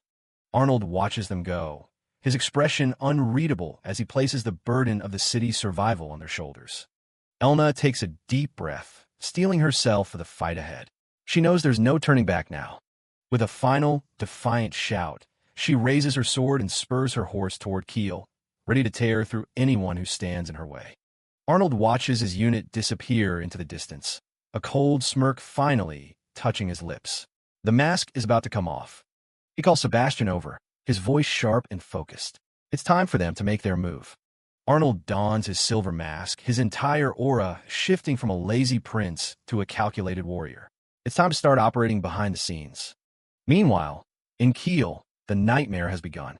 Monsters are already breaching the city walls, and the defenders are struggling to hold the line. Panicked civilians flee through the streets while the guards fight a losing battle against the winged creatures circling above. The city is on the brink of total collapse. A monster bird dives toward a little girl, its claws ready to strike. Emperor Johannes slices the beast down midair, telling the kid to run for cover. A knight frantically begs the emperor to leave the danger zone immediately. But Johannes isn't budging. He rallies his men to stand their ground and protect the town. Watching from a distance, two hooded figures find the emperor's heroics hilarious. Johannes isn't one to be watched. He glares in their direction, demanding to know who's there. They introduce themselves as Sam and Dean, sounding way too casual for the chaos around them. The emperor catches a glimpse of their fangs. They're vampires, and they aren't here for a friendly visit. They explain that they've moved past simple revenge. Now, they want the whole empire to suffer. Sam mocks him, saying they'll drain every drop of his blood before tossing his corpse in the capital. Johannes doesn't flinch, telling them the empire will stand strong even if he's killed. Mon. Dean admits the old man's got spirit, though it won't change his fate. The vampire charges up a sphere of dark energy, the air crackling around his hand. He tells the emperor to regret the day his family ever made enemies of their kind. He lets the blast fly, a beam of pure malice aimed straight for the emperor. Suddenly, Elna von Amsberg arrives and blocks the magic with a flash of her blade. The vampires are annoyed by the interruption and tell her to get out of the way. Elna ignores them and bows to Johannes, asking for his forgiveness for being late. Johannes is just glad to see her, noting how much she's matured as a knight. He realizes Arnold was the one who sent her and gives her a proud nod. Elna prepares her stance, ready to show them the true power of her house. Sam just laughs, remembering she's the one stuck babysitting the insipid prince. He mocks her, saying she only got this far because Arnold is too incompetent to notice she's gone. Dean warns his brother not to get cocky, since the Amsberg family is famous for being heroes. Magical energy starts swirling around Elna as she focuses her power. Furious at the insults, she warns them to prepare for the certain deaths they deserve. She lunges forward with incredible speed, her blade clashing with the vampire's power. Dean admits she's fast, but tells her she'll soon regret raising her sword against them. The city walls have become a war zone, with defenders struggling to hold the line. Johannes watches the struggle, realizing they're still outmatched, even with Elna's help. Suddenly, Prince Carlos rides in, announcing himself like he's the star of the show. He claims he's broken through the monsters to save everyone, calling himself the embodiment of a hero. In his head, he's already picturing the glory and the crown that will surely follow. That fantasy lasts about 2 seconds before a massive dark blast hits him square in the chest. Carlos and his horse are sent flying as the explosion rocks the battlefield. Sam can't stop giggling at the idiot prince while Elma glares, her patience wearing thin. Johannes is stunned by the reckless display. Far away, another group is on the move. Prince Leonard urges his knights to ride faster, desperate to reach Kiel as soon as humanly possible. A masked figure suddenly drops from the sky, landing right in the middle of the path. Leonard barely manages to stop his horse, staring at the mysterious intruder in shock. He asks if the man before him is the legendary SS-class adventurer, Silver.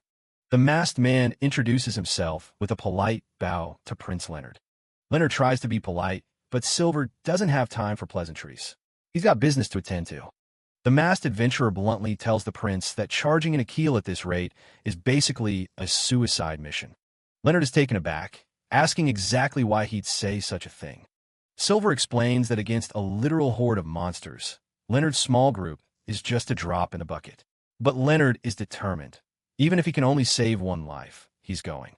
Silver can see the knights behind the prince are touched by his resolve, but feelings alone won't kill monsters. He tells Leonard he needs a real army to stop a stampede. Leonard is desperate. He wants to save his family and his people, but he has no idea where he's supposed to find an army on such short notice. Silver clarifies that he's not saying they should give up. He just thinks they need to be smarter and gather more forces first. Leonard is confused. Is he supposed to call on the local lords? He knows the Imperial Knights won't just follow him blindly. Silver points out that there are plenty of knights in the eastern region nearby. Leonard worries that mobilizing them without proper orders would be a massive abuse of power and take too much time anyway. The adventurer says the how doesn't matter as much as the will. He warns Leonard that he might get a serious earful from the higher-ups once this is all over. Silver asks him straight up, how serious is he about saving everyone? Leonard doesn't hesitate. He doesn't care about his royal status or the consequences. He just wants to save them. He's ready for whatever Silver has planned. Impressed by the kid's guts, Silver explains the plan. He's going to use high-level transfer magic to open portals right near the action. The plan is for Leonard to give a speech through these magical gates, acting as a guide for the knights who are currently in the dark about the situation. Silver knows this is a huge gamble. If it fails, he's wasted his mana and their time. But if it works, Leonard becomes the hero who saved the city. Leonard smiles, thinking about his brother Arnold. He's sure the insipid prince would tell him to go for it. Silver scoffs at the idea of Arnold being that decisive, but Leonard stands by his brother's judgment. The adventurer tells him to prove it then. He clasps his hands together, and the air starts to hum with power. A massive, glowing magic circle erupts from the ground, looking like a gateway to another world. Without a second thought, Leonard spurs his horse forward and vanishes into the light. They land on a hill overlooking the chaos. The scale of the magic is incredible. Silver spreads his arms, declaring that the real show is about to begin. He's opened 7 portals near the surrounding villages and cast a spell to make Leonard's voice boom across the region. Leonard takes a deep breath and starts his plea, addressing every knight who can hear him. He introduces himself as the 8th prince and lays out the grim reality. Kiel is about to be overrun by a monster stampede. He tells the knights not to wait for their lords to make a decision. He asks them to follow their own hearts and join him, promising to take all the responsibility for their actions. Near a distant castle, the magical portal pulses, waiting for anyone brave enough to step through. Silver watches intently, wondering if his gamble is actually going to pay off while Leonard waits in tense silence. Suddenly, a knight named Hans pops out of the portal, looking completely dazed that the teleportation actually worked. He's a knight from Hessen, and he's ecstatic. He tells Leonard he's been wanting to fight under his command ever since the prince visited his village. Then come the big guns. Lord Foka of Ulm arrives with 500 knights in tow. Leonard can barely believe his eyes. Foka just shrugs it off, saying he's got the heart and courage to fight if the prince will have him. Silver watches the numbers swell, the morale of this motley crew skyrocketing. He estimates they'll reach 3,000 men soon. Leonard is overflowing with gratitude, but Silver brushes it off. He says he just did what any adventurer would do and tells the prince to save the thing for after the city is safe. Leonard gives a firm nod, more determined than ever to get the job done. With that, Silver bids him farewell and vanishes in a swirl of magical energy, heading off to his next task. Back at the Lord of Keel's manor, the situation is getting ugly as desperate refugees try to force their way inside. A guard draws his sword on the crowd, but a voice cuts through the tension. It's Lady Finn.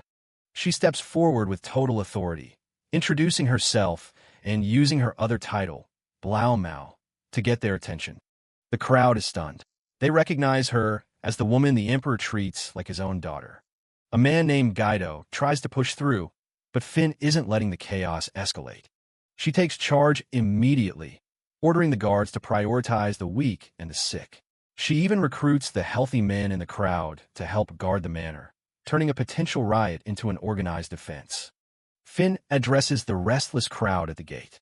She explains that a monster stampede is a lethal force, but if they follow her instructions, they might just buy enough time to survive.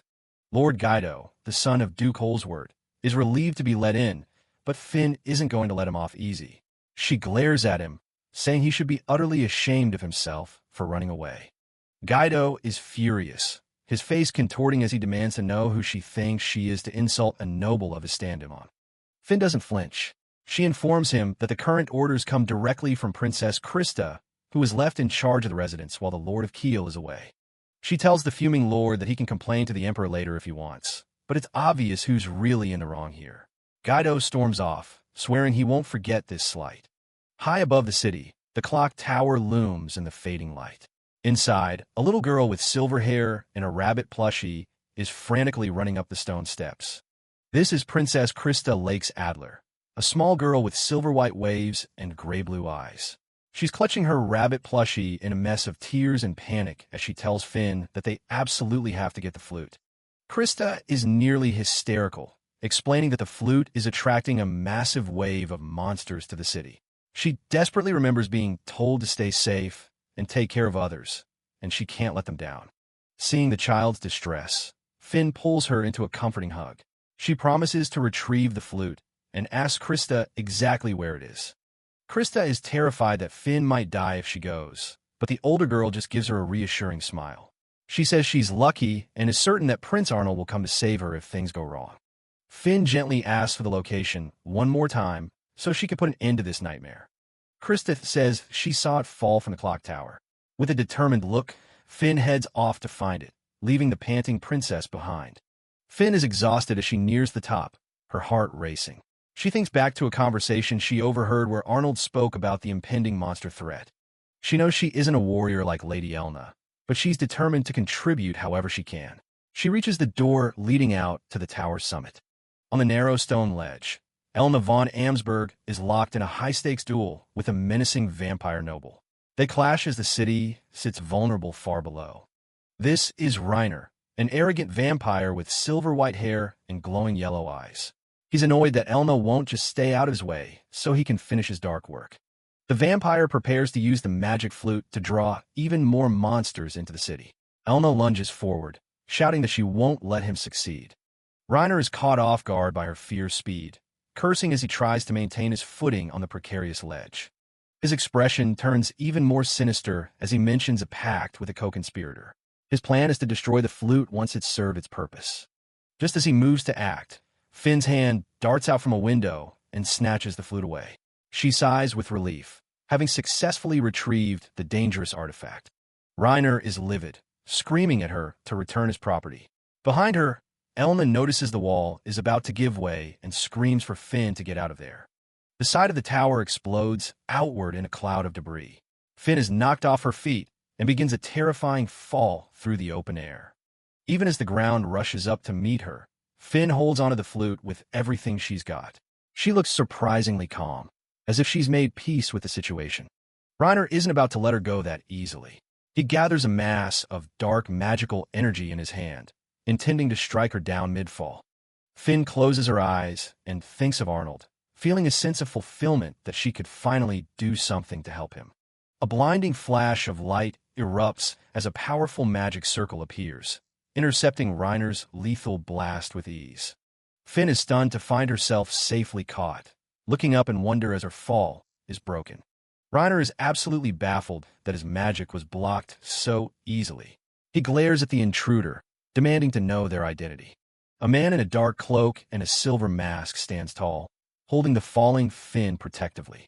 He identifies himself as the SS-class adventurer, Silver, and tells the vampire he's here to take him down. Silver stands on the rooftop with Finn in his arms, revealing himself as an SS-class adventurer. The female vampire is completely caught off guard, while Finn just looks relieved to be safe. Realizing they're outmatched, the female vampire tries to make a break for it. Elna isn't about to let her prey escape that easily and shouts for her to stay put. Elna blocks the path, ready for a fight. Behind her, Finn apologizes to Silver for acting on her own, knowing she put herself in a tight spot. Silver gives Finn a gentle pat on the head, telling her she did a great job. He tells her he'll handle everything from here, leaving her blushing as he takes charge. Silver directs Finn to head back to the safety of the manor. As she walks away, she can't take her eyes off the mysterious adventurer who just saved her life. Finn wishes him luck before she goes, and Silver gives her a confident nod. He's got this under control. Sam, the male vampire, is visibly annoyed. He can't believe another powerful fighter has shown up to mess with his brother's plans. Silver mocks the duo, asking if they weren't worried about an SS-class adventurer tracking them down. The female vampire snaps back, claiming they were just waiting for the right moment to strike. The masked adventurer points out that their window of opportunity is slammed shut now that he's been summoned. Sam isn't intimidated, believing that if they can just take down Silver and the hero, victory is still theirs. The vampires claim they haven't even shown their true power yet. Elna just smiles, more than happy to see what they've actually got. Elna swears to wipe them out, but Silver immediately interrupts her. He insists that he's the one who's going to finish this. The two starts bickering over who gets the kill. Silver jabs at her, suggesting she's lost her edge if she thinks she can steal his prey. Elna refuses to back down, citing her direct orders from the Emperor. Silver doesn't seem impressed, noting that the Emperor looks pretty vulnerable from where he's standing. Sam finds the whole thing hilarious. He laughs at how both a hero and a top-tier adventurer are dropping their guard to argue with each other. The vampire tries to goad them, pointing out that the Emperor might get killed while they're wasting time. Silver's response is cold. He says he couldn't care less about the royal family's fate. Silver explains that his job is to protect the people, not the upper class. He has zero interest in helping nobles who can't even fulfill their own duties. Sam is confused by this guy's logic. He doesn't understand what Silver means by refusing to take the nobles' work from them. Elna suggests they just split the targets and get it over with. Sam shouts for them to stay out of the way, frustrated by their casual attitude. Silver agrees to the deal, his eyes glowing through his mask as he begins to gather mana. He's ready to show them why he's at the top of the adventure ranks. Sam tells them to bring it on, confident that their vampire strength will be enough to hold out. Silver just charges up a dark orb, ready for impact. The battle kicks off with explosions rocking the area. Finn stops for a moment as she runs, her thoughts turning to Arnold back at the manor. Silver lunges forward with a shout, his speed leaving streaks of light behind him. He's not holding anything back. The masked adventurer gets right in Sam's face, clashing with him in close quarters. The vampire is furious at being confronted by a lowly human. Sam thinks he's found an opening as Silver closes in, but he's mistaken. Silver is already preparing his next move. Silver lands a massive blow, sending Sam reeling. The vampire can't believe how much faster the human is compared to before. Elna is confused by the fight, yelling at Silver for not being more effective. She doesn't think the vampire should be this hard to take down. Silver takes a hit and ends up on the ground, seemingly frustrated. He mutters about how being an adventurer is starting to feel like a total chore. Seeing Silver on the ground, Sam starts laughing. He mocks them for being so afraid of a mortal who can't even hold his own. Silver stands back up, his voice dropping to a low growl. He's done playing around, and his anger is finally hitting its limit. Sam is suddenly on edge as the atmosphere shifts. He doesn't understand why his attacks are no longer working on the man in the silver mask. A knight's severed arm is miraculously restored as a healing light washes over the battlefield. The soldiers are stunned by the sudden recovery. Sam realizes that while they were fighting, Silver was actually setting up a massive healing barrier for the troops. The vampire is speechless at the sheer amount of mana required for such a stunt. A huge magic circle expands across the entire city, signaling the completion of Silver's plan. The whole area is glowing with his power. Suddenly, black chains burst from the ground, binding both Sam and the female vampire. They're caught completely off guard by the sudden trap. The vampires struggle to break free, but Silver tells them it's useless. He asks if they're finally ready for what's coming. The image of Arnold's face appears behind the mask as he declares it's time for their punishment. The lazy prince persona is completely gone. The ancient magic curse chain barrier is now fully active. These chains don't just bind, they actively curse and weaken anyone caught in them. Silver explains that while vampires are physically strong, their true power is magical. By sealing their mana with these chains, he's effectively turned them into weaklings. More chains lash out, this time targeting Elna as she's running. She's annoyed, wondering why the hell she's getting caught up in his magic too. Silver jokingly explains that the chains only target those who see him as an enemy. He tells Elna that the fact she's bound means she secretly has a grudge against him. Elna is fuming, insisting she was only worried about him getting himself killed. Silver just laughs it off, saying her way of worrying is pretty rough on the people around her. Chibi Arnold in the corner seems to be having the time of his life. Elna is left shouting in rage as Silver continues to tease her. The battle might be won, but the bickering between these two is far from over. Silver mocks them, saying vampires are nothing once their magic is sealed. Sam vows to break free and kill them all. Silver charges a dark orb, telling them their time is up and asking for last words. Desperate, the vampires offer rewards for their release. Silver isn't interested in a bribe. Sam asks why he's doing this. Silver explains he's not here for a guild request, just fulfilling his responsibility as an adventurer. The female vampire screams they aren't monsters, but Silver doesn't care. He says the guild labeled them as monsters, and their actions prove it. Silver asks if they have anything else to say while they struggle in his chains. Elna draws her blade, threatening to kill them if they don't talk. The vampires refuse to yield to humans. Silver says he's ready. Elna realizes he's planning something massive and warns him not to blow up the city.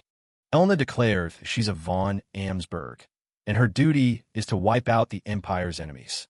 She reaches up, calling for the legendary Sword of the Stars to appear. A massive pillar of light shoots into the sky.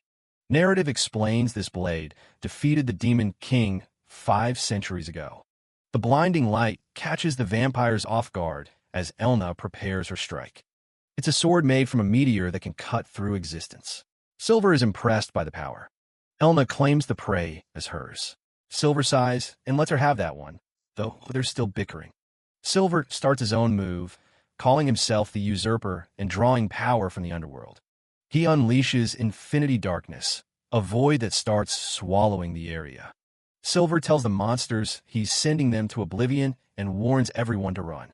Up on the walls, the Emperor and his men see the massive light from the combined attack. Johannes orders everyone to pull back to the castle walls. Leonard watches, stunned. Silver and Elna tell the vampires to repent as their attacks collide. The vampires scream in terror. A huge explosion wipes out the monster horde outside the city. The blast is so intense, it clears the entire battlefield in seconds. A massive shockwave and light cover the plains where the monsters were. Johannes and Leonard look out at the now empty battlefield. Every monster has been purged. Silver and Elna land as the light fades away. Johannes breathes a sigh of relief. Silver thinks they might have overdone it with that blast. Silver formally takes his leave, asking the Emperor not to blame the guild for his personal choices. Johannes thanks him for the help. As Silver walks off, Elna has a lot to say, but decides to keep it to herself for once. She thanks him for saving Finn, her childhood friend. Silver apologizes for mocking the insipid prince earlier, but adds that the guy must have a hard life with a friend like her.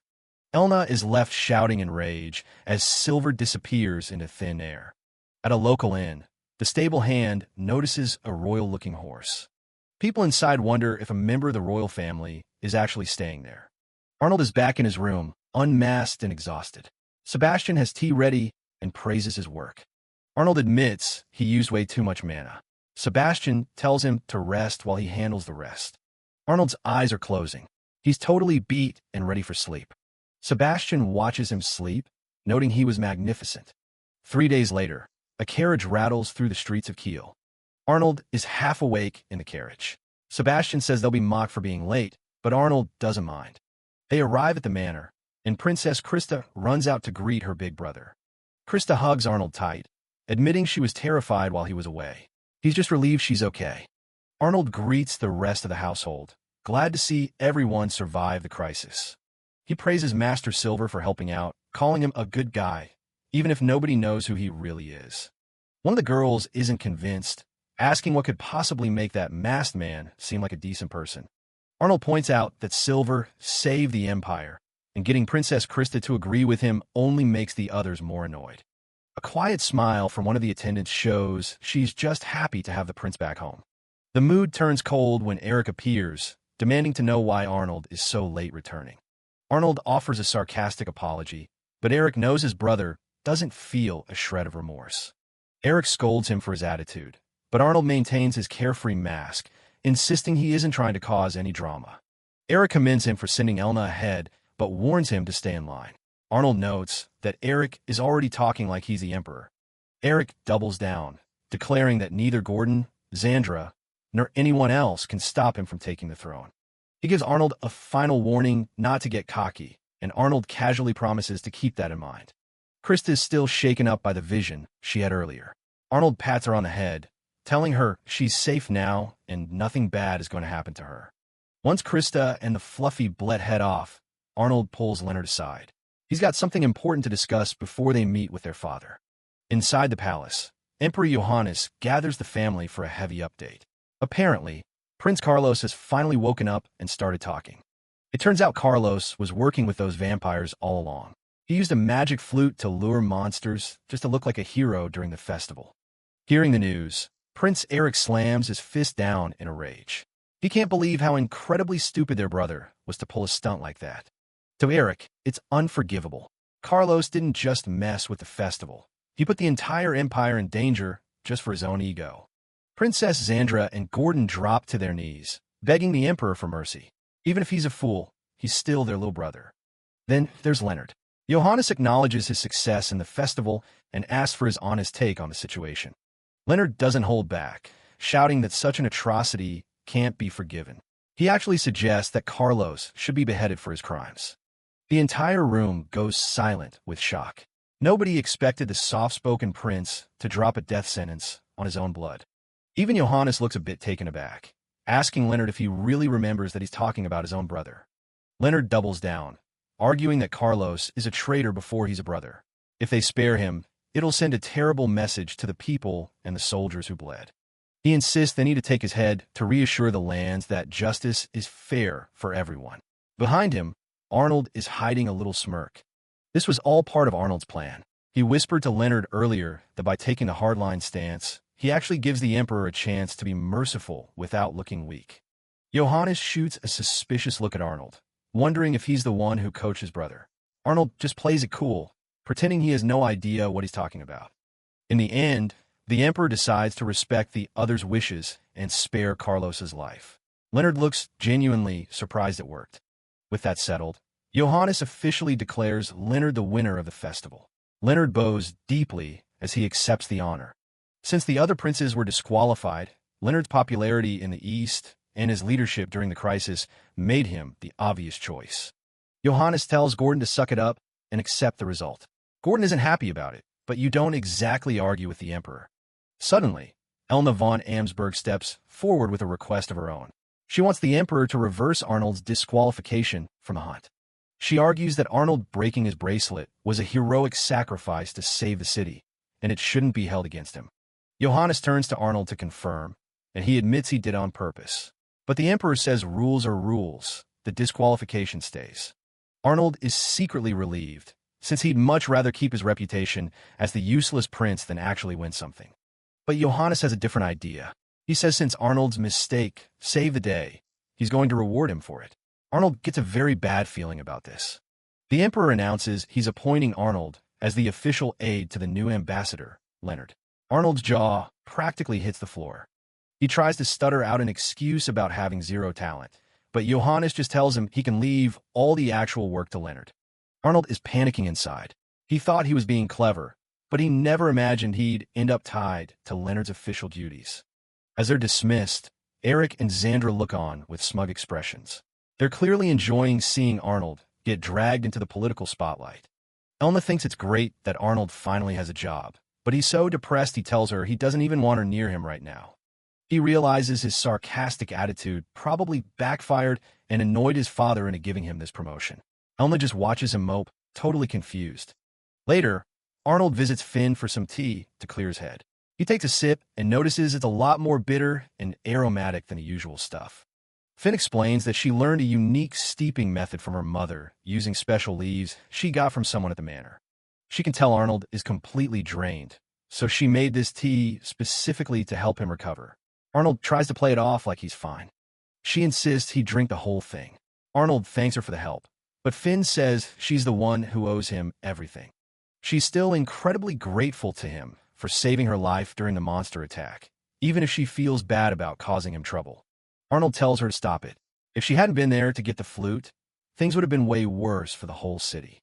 Finn admits she really thought she was going to die back there. She begs him not to pull any more dangerous stunts like that in the future.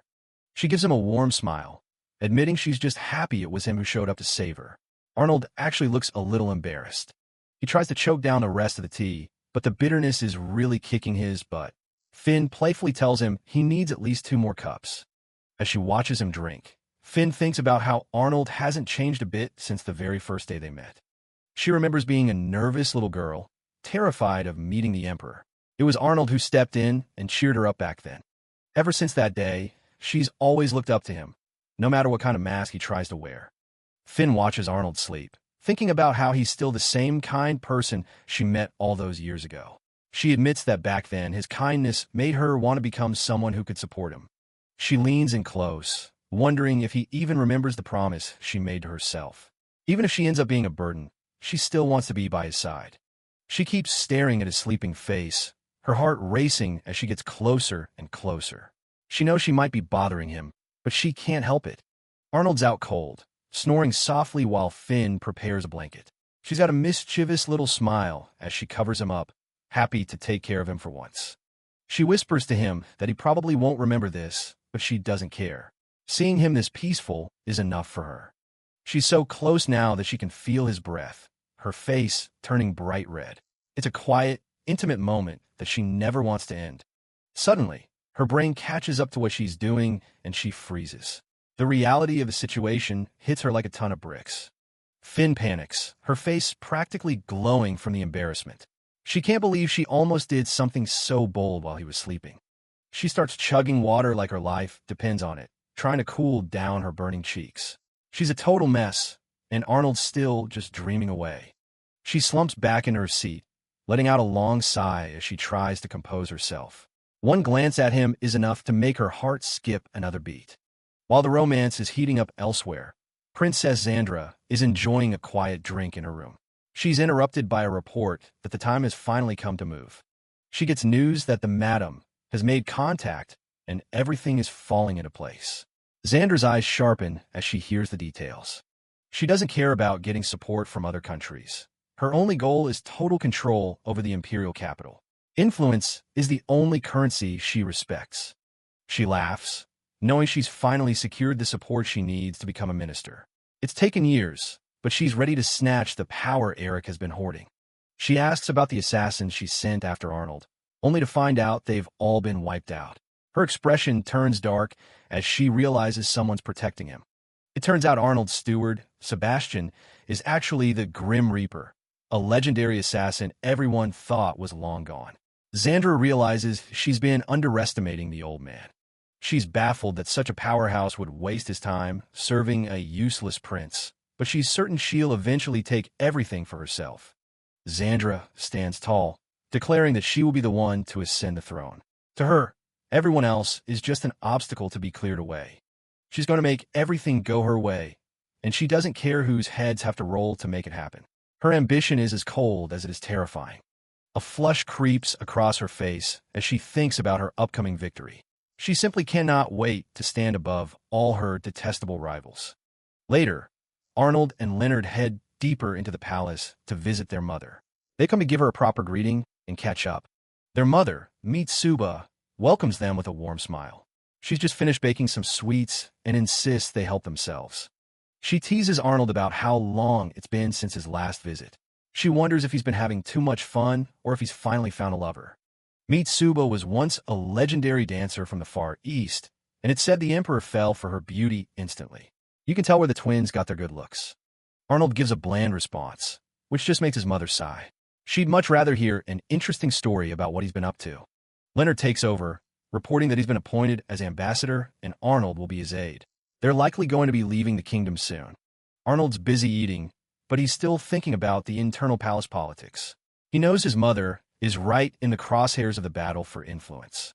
Leonard asks if she's concerned about any of this, but Mitsuba just laughs it off.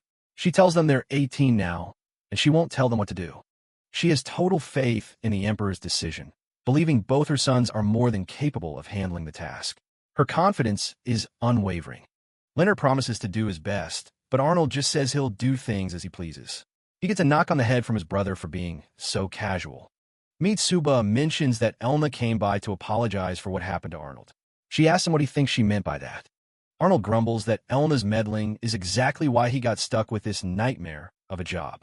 His little sister, Krista, just pokes him and calls him a slacker. The room is full of laughter as they tease Arnold. Even his mother seems to be enjoying seeing him squirm a bit. Then Mitsuba drops a bombshell. She asks which one of them is going to take Finn as a consort. The suggestion comes out of nowhere. Arnold spits out his tea in shock, and even Leonard is caught off guard. They try to explain that they don't see Finn in that light at all. Arnold's certain Leonard is the one in the lead, but his brother just looks betrayed by the sudden accusation.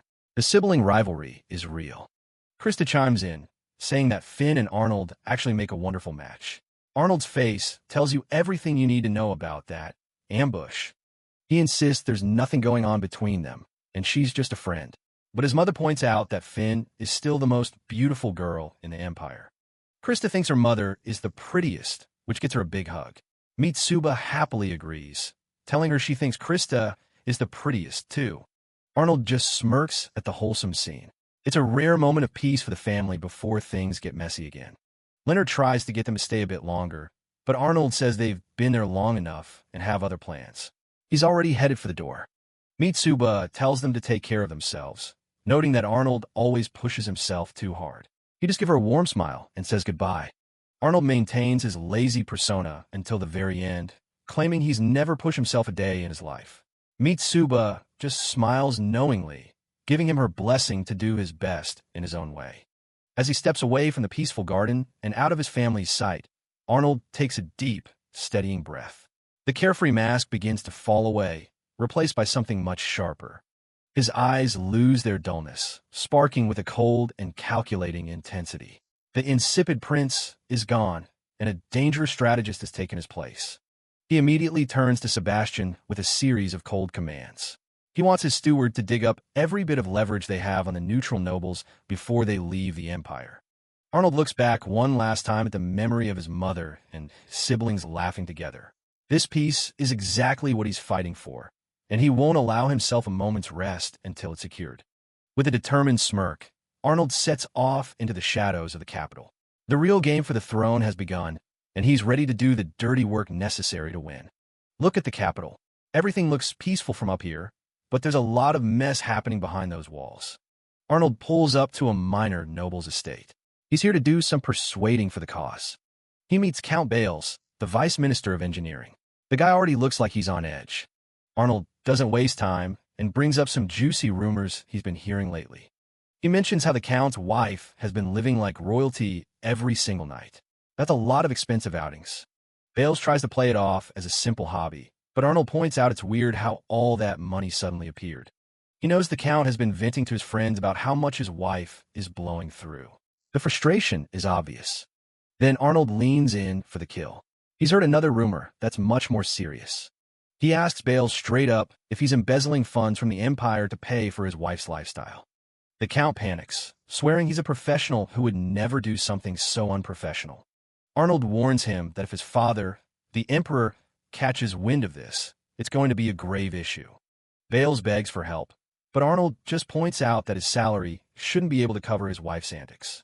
The guy finally cracks and admits he's broke and buried in debt to every merchant in town. Right on cue, Bettina Bales bursts in, already complaining that her allowance for the month is too small. Bales tells her to leave immediately, but she doesn't care about their important conversation. Arnold introduces himself as the third prince. He's just watching the disaster unfold. She mocks him immediately, calling him the insipid prince, who's a total disappointment to the family. Bales is literally shaking as he tries to order her to leave, but she just stares him down like he's nothing. He finally finds his backbone and yells at her to get out of the room this instant. She leaves in a huff. Arnold just sits there, noting how incredibly abrasive she is. Bales explains he spoiled her because she was pretty, and now she thinks she's a member of the royal family. Arnold doesn't offer much sympathy. He tells the guy it's his own fault for letting her become so arrogant. The problem is Bales can't even get a divorce because the Emperor originally gave the marriage his blessing. Arnold admits he's here because Bales is actually good at his job, and his wife is his only real weakness.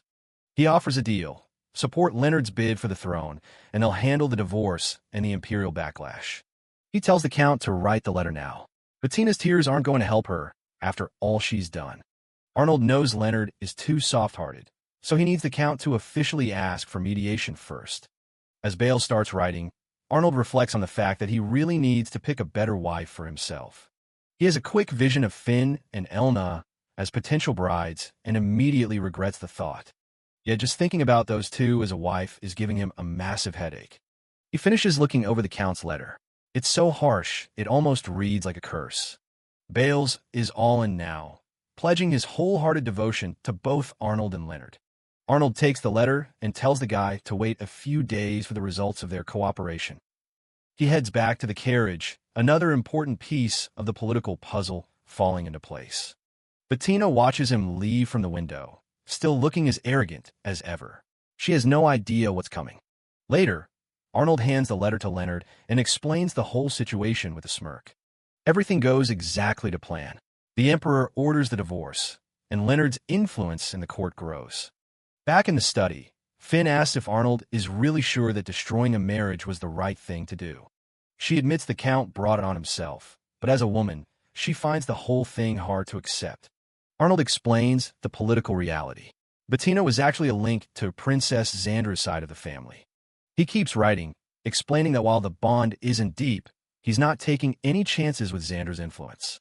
Finn remembers where the siblings' support lies: Prince Eric in civil service, Prince Gordon in the military, and Xandra with the mages. Finn is ecstatic that she correctly identified Prince Gordon as having the weakest support base in the capital, since most of his military backers are stationed at the borders. She thinks it's a piece of cake now, but Arnold reminds her that not every military officer is out in the field. Some are right here in the palace. The correct answer is actually Princess Xandra. Finn is crushed, wondering how the powerful princess could possibly be considered the weakest link. Arnold decides to break it down using a plate of cookies, much to Finn's horror as he snaps one of her favorites in half. He explains that while civil and military officials are tied directly to the capital's infrastructure, mages like Xandra don't have those same deep-rooted connections to the day-to-day operations of the Empire. Because she lacks those local connections, she doesn't have enough voices near the Emperor to whisper her desires into his ear. That's why she's been desperately trying to maneuver her own supporters into ministerial positions to gain a foothold. Using the cookie crumbs, Arnold shows how she'd try to replace a sitting minister with one of her own puppets. Finn finally connects the dots. To get her own person in, Xandra first has to kick the current person out. She realizes that the current Vice Minister of Engineering, Count Bales, is the one being targeted. It turns out Xandra was using Bettina to control her own family and further her own agenda. She even ordered Bettina to start an affair with the current Minister of Engineering to create a scandal. Arnold explains the Emperor likely set up the minister's marriage himself, which makes any infidelity a direct insult to the throne. Xandra's plan was to let the affair go public, ruin the minister's reputation, and then slide her own supporter into the vacant seat. Finn is stunned by the amount of long-term effort Xandra put into this single move. Arnold just laughs, noting that despite years of planning, Xandra completely blew it at the very last step. He's proud of the fact that he snatched her plan away and used it to bring her down instead. Finn is worried about making Xandra an enemy, but Arnold knows they had to act now while the power balance was shifting. He's counting on the other princes, Eric and Gordon, to jump on the chance to chip away at Xandra's influence while she's vulnerable.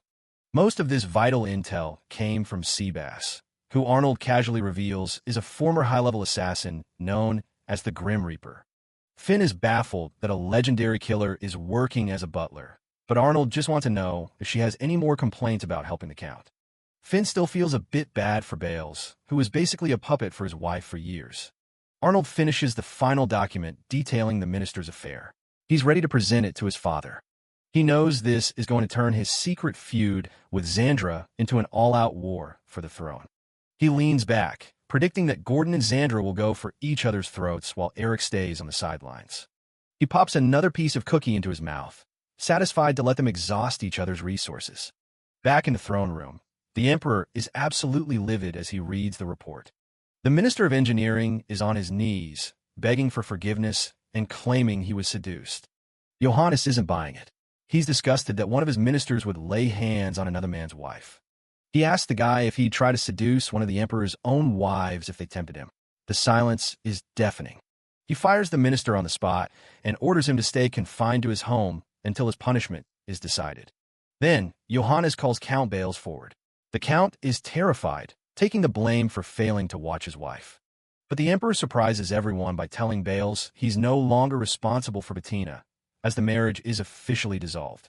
Instead of a punishment, Johannes offers him the position of Minister of Engineering, having seen his dedication to his work.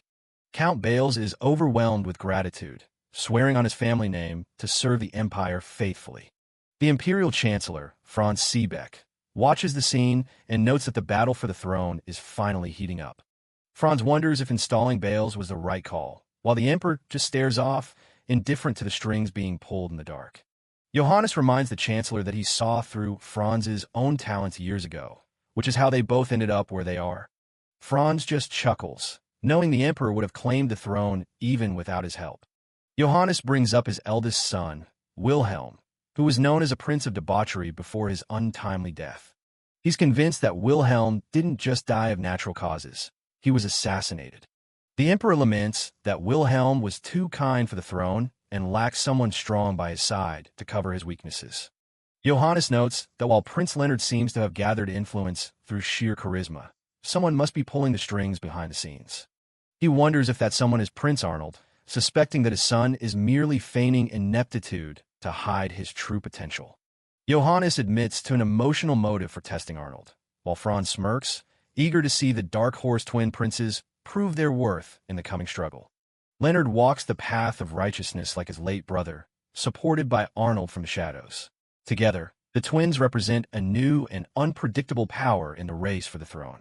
Chancellor Seebeck stands before the Emperor, discussing the fierce competition for the throne. It seems like any of the candidates could actually pull it off. But a wise leader is usually forged in the fires of conflict. If they play their cards right, the Empire might finally see some real peace. Emperor Johannes looks on, hoping his children won't have to spill too much blood to decide the winner. Meanwhile, Leonard is already feeling the pressure.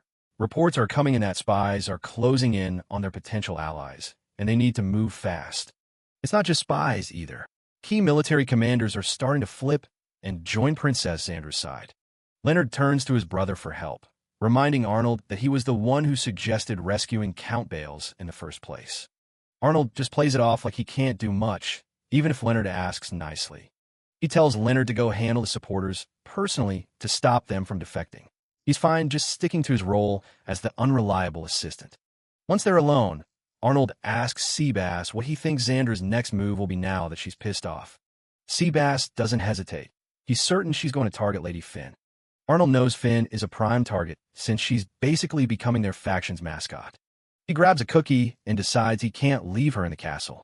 She needs to be somewhere much safer.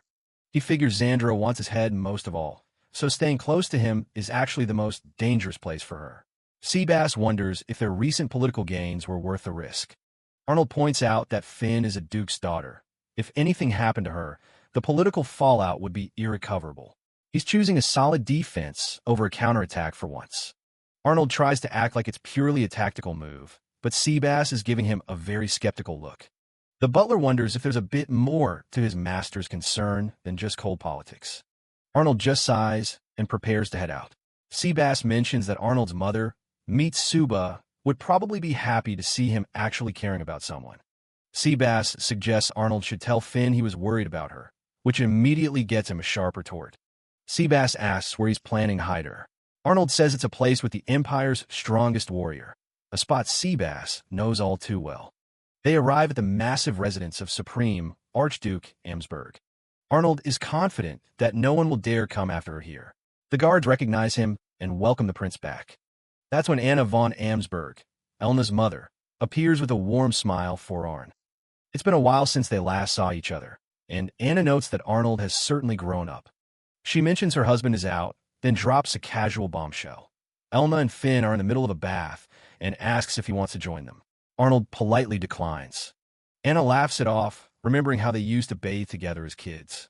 Arnold hasn't forgotten the time Elna almost drowned him. Apparently, they both used to come home crying, Arnold from the training and Elna from frustration that he wasn't getting any better. Arnold thinks the whole story is absurd. He realizes Anna is basically his natural enemy. She tells him to wait in the guest room at the end of the hall while Seabass helps with the tea. Arnold walks down the hall, stops at a door, and figures this must be the place. He opens the door without a second thought and walks right in on Elna, who's currently in her underwear trying on clothes. It's not just her. Finn is right there too, and Anna is having a grand old time playing dress-up with him. Arnold just stands there, frozen like a deer in headlights. The girls are absolutely mortified, their faces turning bright red the second they notice him. A realization hits Arnold like a truck. This was a total setup by Anna. Elna doesn't waste any time. She winds up a punch, screaming his name at the top of her lungs. A massive crash echoes through the entire manor as Elna's fury is unleashed. A little while later, Anna offers a very insincere-looking apology for the mistake. Arnold is sitting there with a massive, throbbing red handprint on his face, looking completely defeated.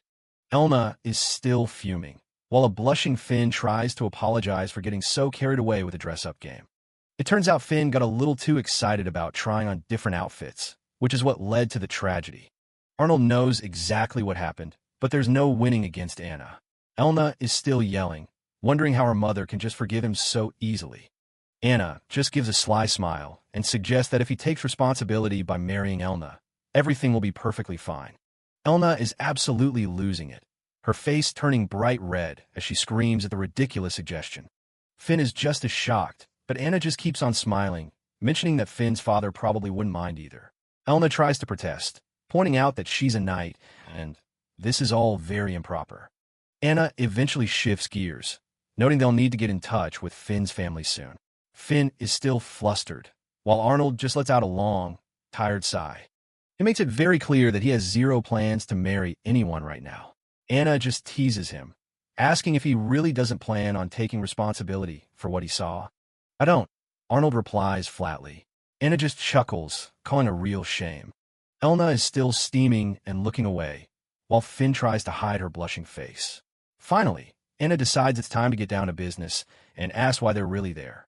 Her expression sharpens. She knows Arnold wouldn't travel all this way just for a prank or a chat. Arnold just gives her a knowing smirk. He knows she's sharp. He officially makes his request. He wants to leave Finn in her care for a while, and he specifically asks that she stays close to Elna. But Anna's response is immediate. She flat out refuses. She points out that the House of Amsberg stays out of the messy power struggle for the throne. It's a neutral ground they don't intend to break. Arnold expected this and plays his trump card. He explains that Finn is a personal favorite of the Emperor.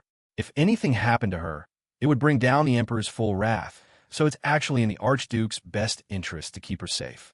Anna sees right through him, laughing at how he's trying to frame a favor as a strategic deal. She tells him he's still got a lot to learn about actually appealing to people's emotions. Still, she agrees to take his advice to heart. Arnold thanks her, promising he'll find a way to repay the kindness eventually. As she looks at him, Anna can't help but see the small, crying kid she used to know. But Arnold's gaze is steady. He tells her he can't stay a crybaby forever. Things are moving too fast. With the deal done, Arnold turns to Finn and tells her she'll be staying here for a bit. Finn looks worried, asking if things won't be just as dangerous for him. He reassures her that he'll have everything wrapped up in just a few days. He explains the plan. Xander's faction is about to be under heavy pressure from Gordon's followers, so laying low here is her best bet. Finn wonders if he shouldn't be hiding too. But Arnold knows he can't hide. He needs to stay out in the open to act as a decoy. If he vanishes, Xandra will just redirect all her killers toward Leonard instead. He gives a casual wave as he leaves, reminding her that he's got Seabass and plenty of other supporters to back him up. Finn just watches him go, her expression filled with worry. 2 days pass. A lone carriage makes its way through a dark, foggy forest in the dead of night. Deep in the shadows of the trees, figures are watching, waiting for the perfect moment to strike. Inside the carriage, Arnold senses the eyes on them. There they are, he mutters, sensing the inevitable ambush. Outside, Seabass is handling the reins. Arnold sighs, thinking about how short-sighted Xandra is. Getting rid of him now would only clear the path for their other rivals, Eric and Gordon. Arnold tells Seabass to keep heading for the castle. Seabass warns him that there are likely troops waiting to pounce, but Arnold isn't worried. He'll deal with that bridge when he gets to it. Seabass starts tightening his gloves, ready for a fight. Without another word, the butler leaps from a moving carriage to intercept the hidden assassins in the woods. Arnold stays inside, thinking about how smug his enemies must feel right now, thinking they've successfully separated him from his best bodyguard. He's already planning how to make them regret it. Suddenly, his eyes sharpen. He knows it's starting. The coachman sees a dark figure blocking the road ahead and panics, pulling the horses to a sudden, frantic stop. Arnold tells him to just ignore it and keep driving. But the terrified man has seen enough. He bails out of the carriage and runs for his life, leaving Arnold alone. Arnold actually finds this more convenient. The assassin stands in the middle of the road, telling Arnold he doesn't want to have to drag him out by force. The masked killer mocks him, saying it's pathetic that even his own servant would abandon him like this. Arnold steps out into the night, looking bored. He notes that being unpopular isn't exactly a new experience for him. He quickly sizes up the guy, judging him to be around an A-class adventurer's level of strength. The assassin is surprised by the prince's calm demeanor. Arnold just casually tells him that Seabass will be back to finish him off shortly. The masked man just laughs. He's convinced Seabass is too busy dealing with a dozen other assassins to come back in time. He clenches his fist, and suddenly his clawed hand erupts into a mass of dark, flickering flames. He tells Arnold that while he has orders to assassinate him, he's decided to just knock him out and deliver him to Xandra instead. Arnold scoffs, not at all interested in meeting his torture-obsessed sister. The assassin lunges forward, aiming that flaming claw right at Arnold's chest. Arnold doesn't even flinch as the dark flames close in on him. Suddenly, a loud metallic clang rings out. A mysterious adventurer drops out of nowhere, parrying the lethal strike with a simple dagger. Arnold's eyes widen in genuine surprise as he stares at the unexpected protector who just appeared out of thin air. The assassin recoils, his eyes filled with shock and rage as he demands to know who just dared to interfere with his mission. The mysterious girl casually adjusts the brim of her cap, keeping her gaze steady and unfazed by the killer's presence. She simply identifies herself as a passing adventurer, standing her ground with a cool confidence that even Arnold finds impressive. Arnold looks at the girl who just stepped in. Something about her feels very familiar. It clicks. She's that A-class adventurer he ran into before. The hooded assassin isn't happy about the interference, telling her this isn't her fight. She doesn't seem to care who Arnold is, but she draws her dagger anyway. Standing her ground, she says she just can't stand by and watch someone get murdered. The guy warns her she's making a powerful enemy, but she'd rather have no regrets. He doesn't wait for a second warning and goes for the kill. Arnold realizes if she dodges the attack, he's the one taking the hit. Suddenly, there's a blinding flash from her weapon. In an instant, that little dagger transforms into a solid shield. Arnold's surprised to see such specialized gear in action. She doesn't stop there, shifting the shield into a massive spear. She releases a sound wave, claiming even the strongest monsters would fall asleep to this frequency. The assassin can barely keep it together as Arnold just gives a casual wave. Seabass finally shows up to see what all the noise is about. Arnold officially introduces himself as the 7th Prince of the Empire. The name hits her hard, and she realizes exactly who she just saved. Lynthia immediately drops to one knee and begs the prince to hear her out. They move to a more private spot where she explains she's from a village on the Empire's southern border. Arnold listens as he puts the pieces together. She's a refugee from the border wars. It's one of those countless villages the Empire doesn't even bother to acknowledge. She explains that the women and children in her village are being targeted for abduction. Arnold asks the obvious question, why them specifically? She looks him dead in the eye and tells him it's because of their heterochromia. Having different colored eyes makes them rare and highly prized for their magical potential. Arnold asks why she didn't go to a local lord, but her clenched fist tells the story. No one would help her, so she came looking for the legendary adventurer Silver.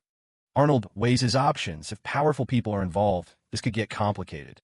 Seabass chimes in, reminding them that the prince is about to head out on a long mission. She admits they just don't have the money to keep paying for protection. Arnold thinks it over, realizing she's been carrying this whole burden herself. He offers a deal. He'll provide all the support they need once he returns. On top of that, he'll personally cover the cost of the adventurers. She can hardly believe he's actually willing to do that much. She warns him that taking this on might put a target on his back for even more attacks. She slides her weapon back into its sheath. If he's willing to protect her village, she swears she'll protect him in return. Arnold asks if her people will be okay, and she's confident A-class adventurers can handle it. He decides to push her a little just to see where her head is at. He asks her straight up what she'd do if he just decided to break his promise. Without missing a beat, she says she'd take everything she knows to another faction. Arnold's impressed by her calm resolve and asks Seabass for his take on their new ally. Arnold decides to take the deal, but Linfy is still a bit confused about why he feels like he's stuck without any other choices. He knows that if he ignores her, both his brother and their powerful ally, Elna, would probably end up going out of their way to help her anyway. To be honest, this wasn't what Linfia was expecting from the infamous prince. She tells him straight up, most people in the Empire think he's just a lazy, useless guy while his brother got all the talent. But after actually talking to him, she's realizing the rumors couldn't be further from the truth. She starts wondering if she's actually talking to Prince Leonard instead, while Arnold tries to play off his sudden moment of competence. With the deal struck, Arnold reaches out his hand, ready to start their formal agreement. They shake on it, sealing their new partnership. Later, Arnold meets up with Elna von Amsberg, who's surprised he's not busy with his upcoming travel plans. He admits he's just letting Leonard handle all the boring logistics, then asks Elna if she's free to hang out. Elna immediately gets flustered, wondering if he's actually trying to ask her out on a date. She's completely caught off guard by the suggestion. As they walk through the capital, Elna wears a magical beret to hide her identity, though she's still lecturing him about neglecting his duties. She claims she's perfectly fine, but she's clearly still thinking about how misleading he can be. They end up at a spot that brings back some memories for Arnold. It's where he used to get bullied back in the day. Elna reminds him that he was the one picking on the other kids, and she had a hell of a time trying to stop him. She says she just couldn't stand by and let him cause trouble, even if he ended up crying too. She says she only wanted him to learn how to defend himself, but he jokes that he only needed to protect himself from her. Elna's fuming now, annoyed that he's completely ruined the nostalgic mood they were having. Arnold starts wondering how she manages to track him down every single time he tries to sneak out. He realizes Seabass has been playing both sides and feeding her all the info she needs. Elna just gives him a smug look, confirming that the butler told her everything. She reaches out her hand, ready to lead him to their next stop. She tells him she'll explain it all later, but for now, they've got a destination to reach. By the age of 11, Elna was already a knight of the Imperial Guard, serving as the Emperor's eyes and ears across the land. She was a true prodigy, summoning the Holy Sword at 12 and becoming a deterrent for any foreign enemies at the border. Because of her duties, she's lucky if she gets to come back to the capital even once a year. Arnold figures this is a rare chance for her to actually enjoy the city like a normal person. He thinks keeping her company for a while is the least he can do to thank her. They keep walking together, trying to decide where to go next. Arnold looks at the sky and realizes his timing couldn't have been worse. The clouds break and it starts pouring, so he suggests they duck into the nearest building. He's not thrilled about getting soaked while they're out on the town. Elna follows him, asking where exactly he's planning to seek shelter. He points right at an nearby, saying they used to go there all the time. Elna tries to warn him that it's not the kind of place he thinks it is, but Arnold's already made up his mind. They get to the door, and the sign makes it very clear. This place has been turned into a lover's inn. Elna is absolutely mortified, her face turning bright red as she stares at the sign. Arnold explains that the new owner changed the place, and it's better than causing a scene by revealing his identity somewhere else. To his surprise, Elna doesn't back down and decides they're going in anyway. Arnold's the one who's shocked now, not expecting her to actually go through with it. Drenched from the rain, and with her clothes clinging to her, she tells him not to make a night repeat herself. Drenched from the rain, Elna tries to play it cool, insisting they're only there to wait out the storm. Once they're inside the room, however, the reality of the situation starts to sink in, leaving her completely flustered as she huddles by herself. Arnold finishes up in the bath first and tells her the room is all hers. Try to keep things as normal as possible. He's barely out of the bath before Elna is ready to swap, warning him with a death glare not to even think about turning around while she changes. He does exactly as he's told, keeping his eyes fixed forward while the sound of rustling fabric fills the small room. Sitting on the edge of the bed, Arnold can't help but wonder how his life ended up in such a complicated mess. In the reflection of the mirror, he catches a brief, unintended glimpse of the legendary night as she strips out of her wet clothes. They duck into a room to get out of the downpour and start drying off. Lynthia wastes no time stripping out of her soaked gear. Arnold keeps his back turned while she gets ready, doing his best to stay composed. He sits down, sweating because the situation is way more dangerous than a monster attack. While she hits the shower, he just stares at the wall, trying to keep his head straight. He bundles up in a towel, praying for the awkwardness to end already. Lynthia finally emerges in a robe, looking like she's about to die of embarrassment. Arnold tells her it's her own fault for being so flustered after picking this place. He brushes it off as a minor thing, but Lynthia looks like she's on the verge of tears. She sniffs, asking how he knows his way around a love hotel and if he's brought other girls here. Arnold drops the joking tone and tells her to quit changing the subject. He explains that he visits brothels for the girls who were sold there when they were kids. People assume the worst, but he actually pays for their time just to give them a normal day out. He knows it's a drop in the bucket, but he'd rather be a hypocrite than do nothing at all. Lynthia is stunned, realizing a secret like that could cause a massive scandal for him. He doesn't care about his reputation as long as he's helping people who have nothing. She looks at him with a completely new sense of respect. He tells her he isn't lonely because there are people who accept him for who he really is. He gives her a genuine smile, a far cry from his usual lazy persona. Lynthia turns away, blushing hard and gripping her robe as her heart starts racing.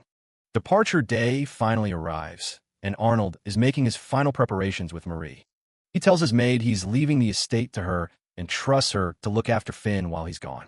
Marie looks a bit skeptical, worried that the prince won't be able to handle himself. He laughs it off, reminding her that he'll have his brother Leonard with him. Marie thinks he puts his brother on too high of a pedestal, but Arnold knows the truth. He's certain that if Leonard actually tried, he'd be better at everything than anyone else. He tells her there's no need to worry as long as he has his brother by his side. Marie stops arguing and simply prays that they come back in one piece. With the goodbyes finished, it's time for the delegation to finally move out. The imperial carriages and troops assemble to begin their long journey south. Elna stands ready with the guards, looking as professional and stoic as always. Leonard takes his place at the front, greeting everyone with his signature gentle smile. Arnold finally settles into his seat as they leave the capital behind. The mission takes them across the ocean toward the southern tip of the continent. They're heading into a region that's been a constant battlefield for years. Their destination is the Grand Duchy of Rondine, which means sailing right past some hostile territory. While they're on the move, Arnold keeps himself busy catching up on local reports. He looks up to see Elna looking absolutely green from a severe case of seasickness. From her cabin, she's screaming threats and cursing Arnold for dragging her onto a ship. The legendary knight is face down on her bed, completely defeated by the rocking of the waves. Arnold notes that Holy Sword users rarely leave the Empire, and now the reason is pretty obvious. He laughs at her, calling it karma for the time she teased him for being afraid of the water.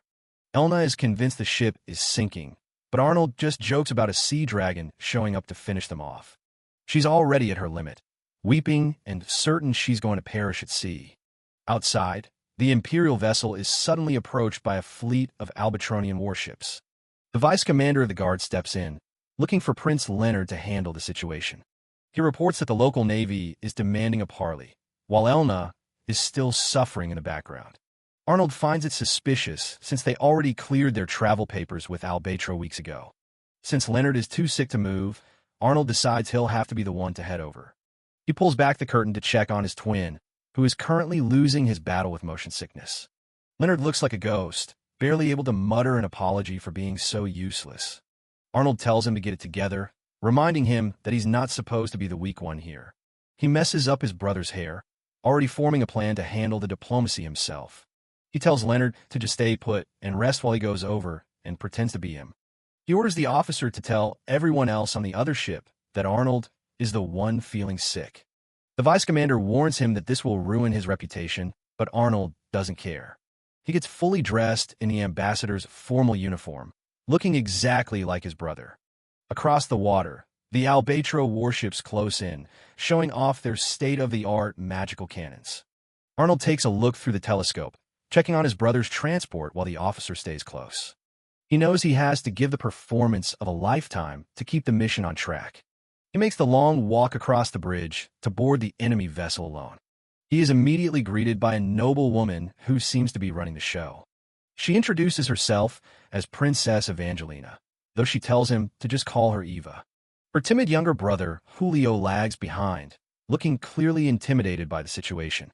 Arnold plays his part perfectly, introducing himself as Leonard Lakes Adler with a gentle smile. Eva mentions she's heard rumors of Leonard's military genius during the monster wave. He keeps up the nice guy act, humbly giving all the credit for the victory to his knights. Eva stares him down, trying to see if the rumors about the 8th Prince's virtue are actually true. Arnold can tell right away that they didn't come all this way just for a friendly chat. There's a tense silence as Eva gathers her thoughts for her real request. She scolds her brother for looking so nervous, telling him he's making them look bad. She finally drops the bomb, demanding that the Imperial delegation change course and take the long way around. Arnold asks for a reason, but she refuses to give one, stating they simply can't trust the Empire. He realizes that for a small country like theirs to be this bold, they must be hiding something huge. To everyone's surprise, Leonard dramatically agrees to the detour without putting up a fight. The crew is shocked by the massive delay, but Arnold insists his mind is made up. He asks Eva if she's satisfied, carefully noting her reaction to his overly compliant behavior. She thanks him for being so open-minded and takes her leave with her entourage. With the meeting over, Arnold orders the crew to raise the anchors and start moving again. He tells the officer that if they wanted to fight, they wouldn't have sent the royal siblings to the front lines. He tries to piece together what they were really after. Maybe it was just a test of the prince's character. Suddenly, the entire ship lurches violently to the side, nearly knocking them off their feet. A massive sound echoes through the hull, and the officer draws his sword in a panic. A guard comes running with news that a freak storm has erupted out of nowhere. Arnold is stunned by the sudden change in weather, noting that the ocean was perfectly calm only a few moments ago. The captain struggles with the wheel, shouting that they're being pulled away from the other ship and could capsize at any second. Arnold realizes that this isn't just bad weather. There is definitely a sea monster behind this massive storm. He starts to suspect that the Albatro siblings knew about the sea dragon in these waters and came out to warn him. He understands why they kept it secret, as news of a monster would completely destroy their country's vital sea trade. Using his magic, he senses that the epicenter is deep within Albatro territory and is dragging their fleet toward the center. He grit his teeth, refusing to spend the rest of his trip stuck out here fighting a legendary beast. With a defiant shout, he prepares to take action as the ship is swallowed by the torrential rain and crashing waves. The Imperial flag fluttered at the masthead. The ship was plowing through violently rough seas. Arnold, now playing Leonard, asked the captain where they were. The captain reported that the strange storm had pushed them far off course, into the territorial waters of the Grand Duchy of Albatro. Arnold listened alongside Sir Seabass and Mark Tiber. The captain broke into a sweat as he spoke of the legend of the fire dragon. It was the mightiest sea monster, ruler of these waters, and to those who saw it, death was almost certain. Arnold considered the political implications. If the fire dragon truly prowled here, Albatro's trade would be halted, and that would be bad for everyone. Arnold suggested departing immediately for Rondine because he worried about his brother. Suddenly, a loud cry demanded everyone's attention. Ahead lay the wreckage of an Albatro ship. Sir Seabass sighed with regret, while Mark Tiber reminded him that someone like Leonard would never abandon those in distress. Mark Tiber stressed that Arnold must continue to play his role properly, because Leonard represented the Empire. If the swap were exposed, it would be a catastrophe. Arnold thought to himself that the crew's panic meant likely no one would notice his slip-ups. Mark Tiber continued arguing that a rescue now was too risky, especially since Albatro was not a friendly nation. Arnold stared down at the sea. He worried about keeping his identity secret. Even if the real Leonard had arrived, he still had to play the useless prince to divert attention. Enough when Alim Esbeuk stood nearby, plainly anxious. Arnold hesitated. Would Albatro let a prince who knew their secrets depart so easily? He told himself he couldn't take the risk. His gaze hardened, full of calculation. But at that moment, a sailor shouted that survivors were clinging to the wreckage. Sir Seabass asked Arnold if he intended to leave them. Immediately in character, Arnold ordered lines to be thrown and the people rescued as quickly as possible. He cursed inwardly. Why did trouble always seem to find him? The crew hurriedly hauled the first survivors onto the deck. Mark Tiber leaned in and told Arnold to endure it, because this would boost Leonard's reputation. Arnold looked thoroughly fed up with the moral performance. Mark added that Rondine would surely appreciate this chivalrous act. Mark reminded them of the enmity between Rondine and Albatro. Arnold fell silent, watching as the victims were moved to safety. Arnold rubbed his temples wearily. Mark Tiber told him to harden himself for what lay ahead. He sighed in exasperation. He knew full well the real Leonard would save people without a second thought. Arnold turned and ordered the captain to commence a wide-area search. The captain, surprised, asked for confirmation, since this area held many monsters besides the fire dragon. Arnold affirmed it was an official order. They would do everything to rescue any survivors. The captain looked at Arnold with respect. He promised not to leave a single person behind. Arnold thought that although the captain seemed to dislike the order because of the danger, he complied for the sake of the benevolent prince's image. He knew it was a foolish, risky action, but that was exactly Leonard's style. From above, the little ship threaded its way among drifting debris on the sea. Beneath the cold water, Eva was trying to encourage the others not to give up. A rescue boat approached. A sailor urged Eva to go first, but she refused, saying she could still hold on and letting others go ahead. Eva looked up at the ship, her face showing exhaustion, but her eyes still resolute. At last she was brought aboard, huddled among the other survivors. Eva glanced at the sister beside her, worried about her condition. The two clasped each other's hands tightly. Eva said they needed to use magic to check whether the fire dragon had awakened. Eva and her companions stood in the center of the magic circle, preparing to perform the ritual.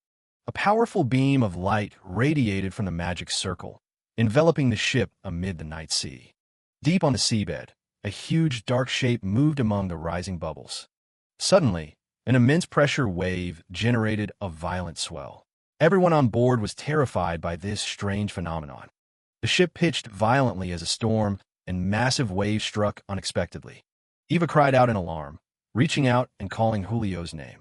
The sea heaved and churned, sweeping away everything around. Eva tried to steady herself. She told herself she had to be stronger to protect the others. Eva clung to a piece of wood in the open sea, silently trusting that reinforcements would arrive and Prince Leonard would save them. Those around her were not so optimistic. They believed the Empire would never bother searching for survivors in these dangerous waters. Even allies might give up when it came to the Fire Dragon's waters. But Eva remained steadfast in her belief. People were growing exhausted. Eva watched friends fading, and a thought of an end flickered through her mind. Suddenly her eyes lit up as she spotted a faint shape in the distance. There's a ship on the horizon. The shout shattered the atmosphere of despair. It was an Imperial ship. Arnold's voice rang out through amplified magic, introducing himself as Prince Leonard and declaring he would save everyone. Eva wept with joy. Help had finally arrived. The first survivors were brought onto the deck. They repeatedly thanked the young prince for his chivalrous act. A soldier reported that the number of victims reached 50. Arnold, acting as Leonard, feigned surprise at the ship's lack of capacity. Mark Tiber asked about the next plan. Arnold acted as if he had anticipated this, prompting Mark's quiet admiration for his preparedness. Arnold gave a bold order. Jettison everything unnecessary from the ship, even valuable cargo, except for provisions. Mark Tiber was stunned, because those were important offerings for Rondine. But Arnold did not waver. Mark tried to persuade him, noting they were behind schedule and sea monsters still lurked, and they needed supplies to hold out. But Arnold insisted that Leonard's reputation and the lives of the people were more important. He told Mark to focus on saving lives. Arnold's resolute look completely convinced Mark Tiber. He realized this prince was not as ordinary as rumored. Mark smiled to himself, thinking an eagle hiding its talons. His respect for Arnold grew. Arnold shouted for everyone to continue the rescue work as urgently as possible. He stood watching the lifeboats, declaring he would accept full responsibility for this action. Arnold quietly calculated that rescuing Princess Eva and Prince Julio of Albatro would be an extremely valuable diplomatic card later on. A rope ladder was lowered into the stormy sea. A soldier called out Prince Julio's name, urging him to climb aboard quickly. Eva watched anxiously from below. Julio refused to go first. He asked the soldiers to rescue the more severely wounded before him. One by one, people were brought up safely. The situation was gradually coming under control. A soldier reached out toward Eva, the last person still in the water. Eva gave a relieved smile. Arnold suddenly realized something was wrong when he saw Eva unexpectedly let go. Exhausted, Eva muttered that now that everyone was safe, she no longer had the strength to hold on. She plunged into the water and slowly sank into the cold depths. Without hesitation, Arnold dove straight into the water to save her. Beneath the deep blue water, Arnold reached out, striving to grasp the fading Eva. He held her tight and broke the surface, shouting for everyone to lower lines to assist. Those on the rescue boat were astonished. The Gilded Prince actually dared to jump into monster-infested waters to save someone. The rescue team moved quickly to help him bring Eva aboard. Arnold clung to the ship's rail, panting from exhaustion and fear. Playing the heroic Leonard was truly taxing. Mark Tiber hauled him up, not forgetting to praise his master's thrilling performance. Mark teased that he was used to carrying Arnold when he was soaking wet like this. Arnold only glared at him in silence. As Arnold wrung water from his clothes, Mark Tiber mentioned that he'd passed out earlier. He then recounted an old memory, pulling Arnold out of a bathtub when he nearly drowned. Arnold's face went blank. Elna von Amsberg stood to one side with a triumphant look. Mark added he never expected his life to involve rescuing the prince again. Arnold snapped back that the first time was an accident, and this time he was busy saving others. Mark could only chuckle. Seeing that this man seemed to know too much about him, Arnold asked his name. He knelt and introduced himself as Mark Tiber, deputy commander of the Third Guard. Arnold smiled, feigning great satisfaction. Eva and the other survivors slept soundly after a horrific night. They had rescued 80 people before heading for Rondine. Mark Tiber addressed Arnold as Prince, then reported that the captain was asking whether they should search for Leonard's ship. Arnold stood by the window looking out and ordered them to continue on, saying Leonard would surely manage on his own. Mark obeyed and stepped outside. Arnold then groaned, holding his head, saying he didn't feel well at all. He irritably told Mark Tiber not to come in later with pointless questions. What a burden. Elna von Amsberg sat on the bed, saying Arnold usually left things to the captain and never took care of them himself. Arnold could only sigh in exasperation. Arnold worried about being exposed and wondered how his younger brother was doing. Elna von Amsberg laughed, saying the problem was Arnold himself. Just don't do anything Arnold-like. He curiously asked what she meant. Arnold looked at Elna von Amsberg with a skeptical expression. Elna sat with her knees up on the bed, too comfortable. Arnold told her not to sit like that, but she said his tone was nothing like Leonard's. Elna teased that Arnold would really tell her she forgot to wear protective shorts or insist on checking the color of her underwear. Arnold was left speechless. Elna's expression suddenly sobered. She found it strange that the two brothers, both princes, grew up so differently. Leonard had been free-spirited. As a child, he'd run off to play and then come home crying, leaving Elna von Amsberg to run after him and help. Arnold smiled, thinking that Leonard was actually very trusting and always wanted to rely on Elna von Amsberg. Elna then wondered why Arnold had hired an adventurer like Finn von Kleinert when she, who was better, was right there. Arnold explained that Finn von Kleinert took the job to save her own village, and he hadn't really intended to hire her. Elna remained sulky. Elna von Amsberg flung herself onto the bed with a pout. She was annoyed that Arnold had praised Finn von Kleinert as clever and docile. Arnold gently soothed her, saying Elna had strengths of her own that only she could accomplish. Seeing Elna von Amsberg still unsettled, Arnold smiled and told her she truly never backed down from anyone. Arnold asserted firmly that when the time came, his younger brother would rely only on Elna von Amsberg. He reverted to the saintly Leonard persona and clasped his hands, begging Elna von Amsberg to advise him on a matter. Seeing his sincerity, Elna finally sat up. Arnold asked what he should do if he met the Grand Duke of Rondine now. Elna von Amsberg closed her eyes and thought carefully for a moment. She said to greet him normally and don't offer any unnecessary flattery or praise. Arnold nodded and took note. Upon docking, the physician reported the victim's condition was dire. Far too many were critically injured. Arnold, in the role of Leonard, showed obvious anxiety and bowed his head to apologize for causing so much trouble. Mark Tybur, standing nearby, tried to advise, but Arnold brushed him off, saying, "Don't claim you can't do anything." He declared fiercely that if they couldn't save a few lives, then this world was as good as lost. Arnold's gaze hardened. He had sacrificed a fortune to save people and could not allow things to fail now. Rondine's warships blocked their path, demanding the Imperial ship declare its reason for entering their waters. Rondine kept warning them because they had received no notice that an Imperial ship would call. Arnold used a magical loudspeaker to loudly announce he was Leonard Lakes Adler, the 8th Prince of the Adrasia Empire. He reported they were carrying 80 survivors, including the Prince and Princess of Rondine. Rondine reacted with a stir, but still ordered the ship to anchor for a security inspection first. Arnold pleaded urgently to transfer the victims to their ship so they could be taken ashore for immediate treatment.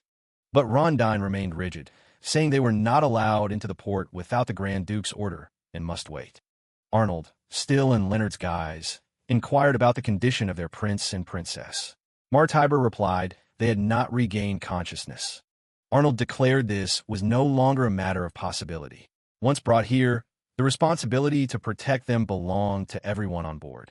He continued using the magical loudspeaker to persuade Rondine, emphasizing that people on his ship teetered on death's door. Arnold begged them to allow the transfer ashore. But Rondine remained inflexible. Rules are rules.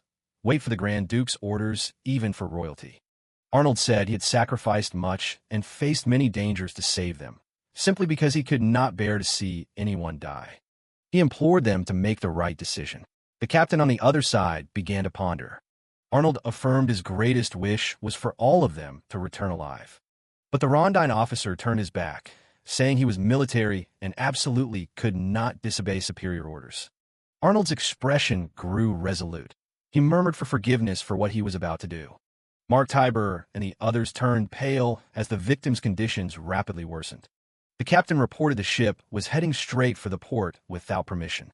He was very worried about the consequences.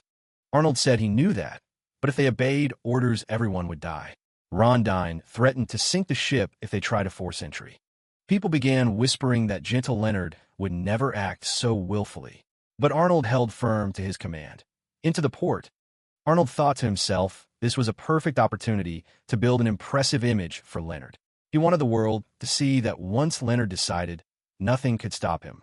Mark Tybur worried this bad reputation would force Leonard to face even harder decisions later. Arnold thought differently. He believed his brother's reputation would only improve. Arnold's eyes were full of confidence. He said Leonard would surely be fine, because he was his younger brother. The captain warned that entering the port without permission could land them all in prison. Arnold replied coldly that he was well aware of that. He feared the act would be turned into a political tool and push Leonard away from the throne. Arnold said they'd deal with that later. Arnold reminded the captain this was his ship and the crew's lives were in his hands, so don't force him to take the helm himself. The captain looked at Arnold differently. He admitted he was beginning to like this prince a little more now. Arnold shouted orders for everyone to prepare everything to head straight into the port. Rondine was utterly shocked. They declared they would not stand down and were ready to sink the ship even if a prince or princess were aboard. Arnold smiled mysteriously and said he had just come up with a brilliant idea. A close-up of Arnold's sharp face. He ordered, "Hoist the white flag." Everyone looked puzzled, not understanding. The captain asked if Arnold knew the Imperial fleet had never hoisted a white flag. He said this very ship would set that precedent. Arnold explained it was to give the opposing captains a legitimate reason not to open fire. He understood their psychology well. The white flag fluttered in the wind. Arnold smiled slightly. Everything was going according to his plan. He picked up the loudspeaker again and declared in a firm voice that he was Leonard Lakes Adler, the 8th prince of the Adrasia Empire, and was carrying their survivors. Arnold announced their condition was critical, so they were forced to enter the port unlawfully, but emphasized they had no intent to engage in combat. He urgently pleaded with the admirals of Rondine to help save their compatriots. The soldiers on shore began to waver. Arnold prayed the royal admirals would make a wise decision as the ship slowly approached the harbor. Finally, everyone was safely brought ashore. The people of Rondine began assisting in caring for the victims. Mark Tiber and Arnold stood on the quay. Everything had finally calmed and settled. Mark said they were officially prisoners now. Arnold grinned triumphantly, confirming they had hoisted the white flag and surrendered. They were led away under the supervision of local soldiers. Arnold said, "Let's go. Now is the time to explain the Sea Dragon incident to the Grand Duke." Arnold strode confidently. He was certain that was exactly what the man most wanted to hear right now. Princess Lieselot was in a rage, thrashing a whip wildly to vent her anger in her chamber. The conscripted soldiers below could only kneel, painfully trembling and begging for mercy. She panted, looking at the wreckage she had caused with an impossibly furious expression. Not yet satisfied, she lashed the air with the whip a few more times. "What on earth is going on?" The advisor said Leonard's faction seemed to anticipate their every move. Lieselot grew even angrier, thinking she was being led by the blue seagull. "I will not let them be at peace." She gritted her teeth, her face full of murderous intent. The advisor advised temporarily avoiding confrontation with Leonard and waiting for an opportunity to retaliate over the theft of the Minister of Works. Lieselot coldly said one life was not enough to appease her. She ordered her subordinates to fetch another person here. The masked subordinate only obeyed, but inside he was surely trembling, fearful that tomorrow it might be his turn. Cut to Finn. Butler Franz praised her and Lynthia for having grasped the opponent's intentions despite very little information. Finn said she was just being cautious. Now that Princess Lieselot was on guard, she'll probably pause the attacks. She turned to commend Lynthia for a job well done.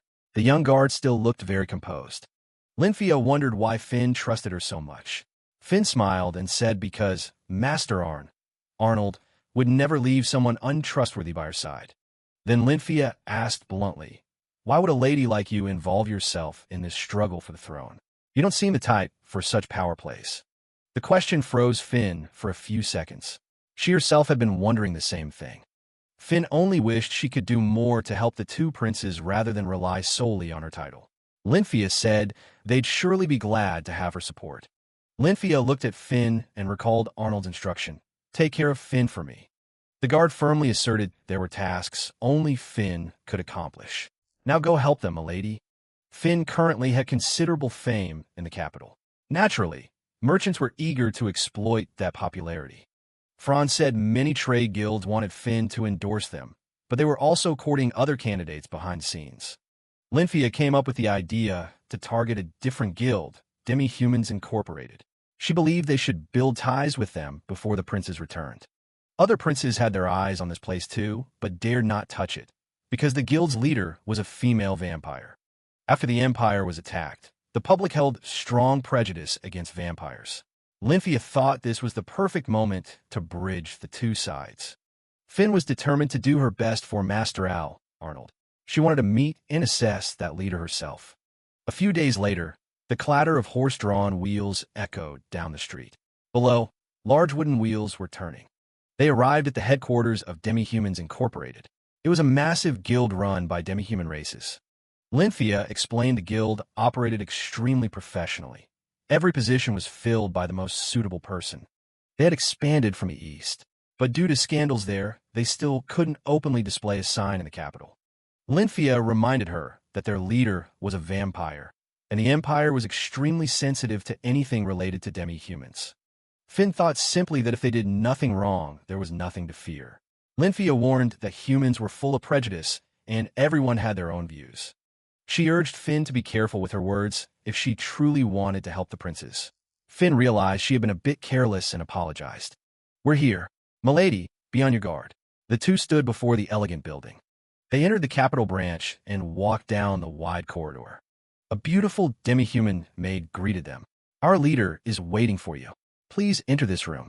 Finn and Lynfia exchanged solemn looks as they prepared to step in. The wooden door creaked as they entered.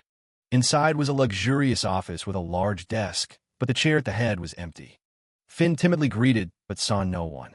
Lynfia wondered if the maid had shown them the wrong room. Lynfia realized this was a psychological tactic to make visitors wait. Finn decided to sit and see what would happen. Finn began sipping a cup of hot tea. Time passed in silence. 2 hours passed with no sign of the leader. Lynfia grew impatient and suggested they leave. But Finn insisted on waiting. She believed there had to be a reason they were invited here. Lynfia wondered whether Finn felt insulted having to wait so long. Finn remained very calm.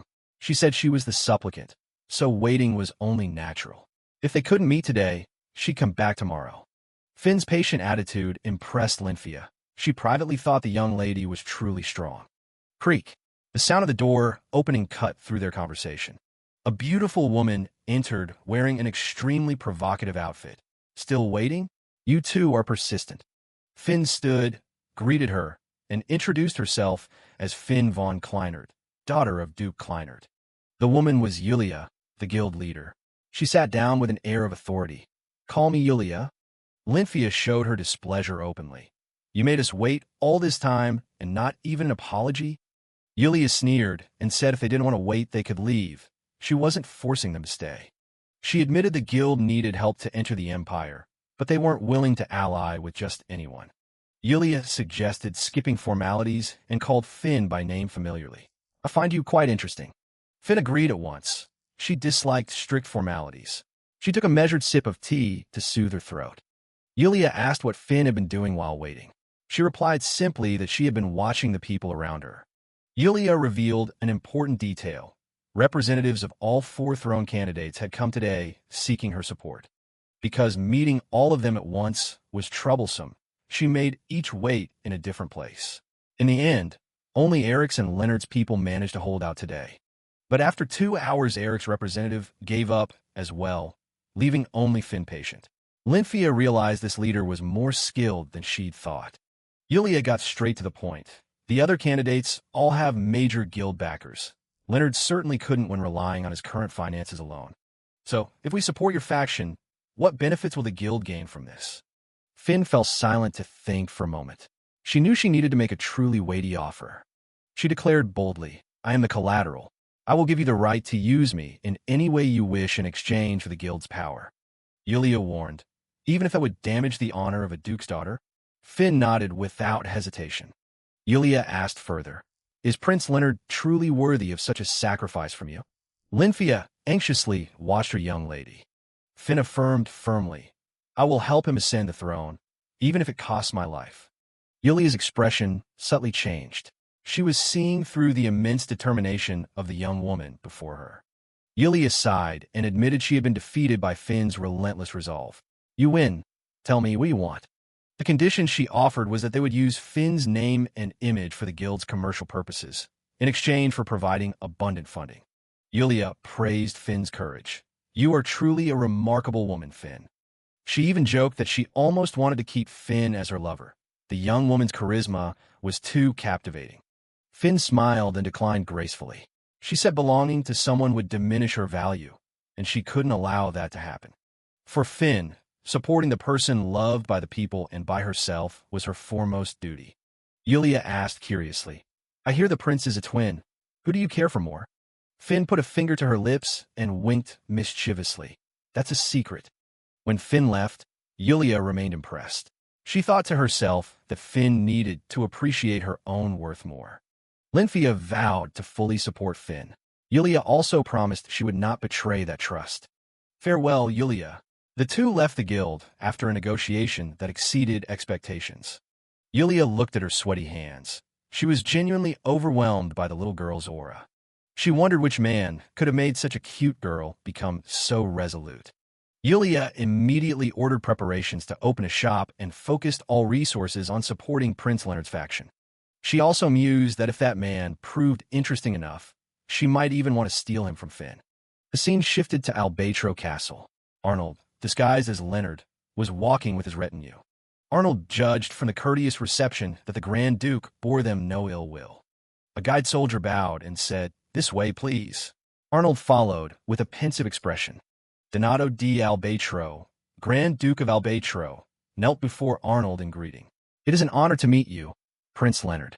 Arnold was stunned to see a nation's leader kneel before a foreign prince. Donato also apologized for his country's negligence that had entangled Leonard's party. Mark Tiber and the other knights also knelt, expressing boundless gratitude for Leonard saving the Duke's children and the survivors. Arnold looked down thoughtfully, as if feeling the heavy weight of their gratitude toward him. Arnold hurriedly reached out to help the Grand Duke to his feet. His humble gesture surprised Donato for a moment. "My name is Leonard Lake Sadler, the 8th Prince of the Empire. Pleased to meet you." Arnold also politely apologized for the unfortunate incident at the harbor. Arnold felt thanks were unnecessary. He had simply helped as a matter of course. His sincere eyes genuinely moved and earned Donato's respect. Leonard requested provisions and fresh water to replenish his ship. He also mentioned asking for a few treasures as a reward. Donato agreed immediately without hesitation. Afterwards, Leonard said he had one last important request to make. Arnold earnestly urged Donato to speak of the worries weighing on his heart instead of keeping them hidden. Donato realized he could no longer conceal it from the perceptive young prince. "I understand. It seems you already know about this." He revealed the secret of a sea dragon lurking in these waters. Its name is Leviatano. It has slept for over 200 years. Arnold was surprised it had slept so long. Donato explained they did not let it wake on its own, but used the power of a magical artifact to restrain it. A close-up of the ancient magical artifact, a staff bearing the power to seal sea monsters from long ago. 200 years ago, when Leviatano awoke and caused catastrophe, the regional nations joined to use the staff to seal it, causing that dynasty to decline.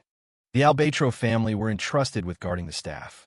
However, the staff suddenly broke, forcing them to rush to sea to investigate the cause.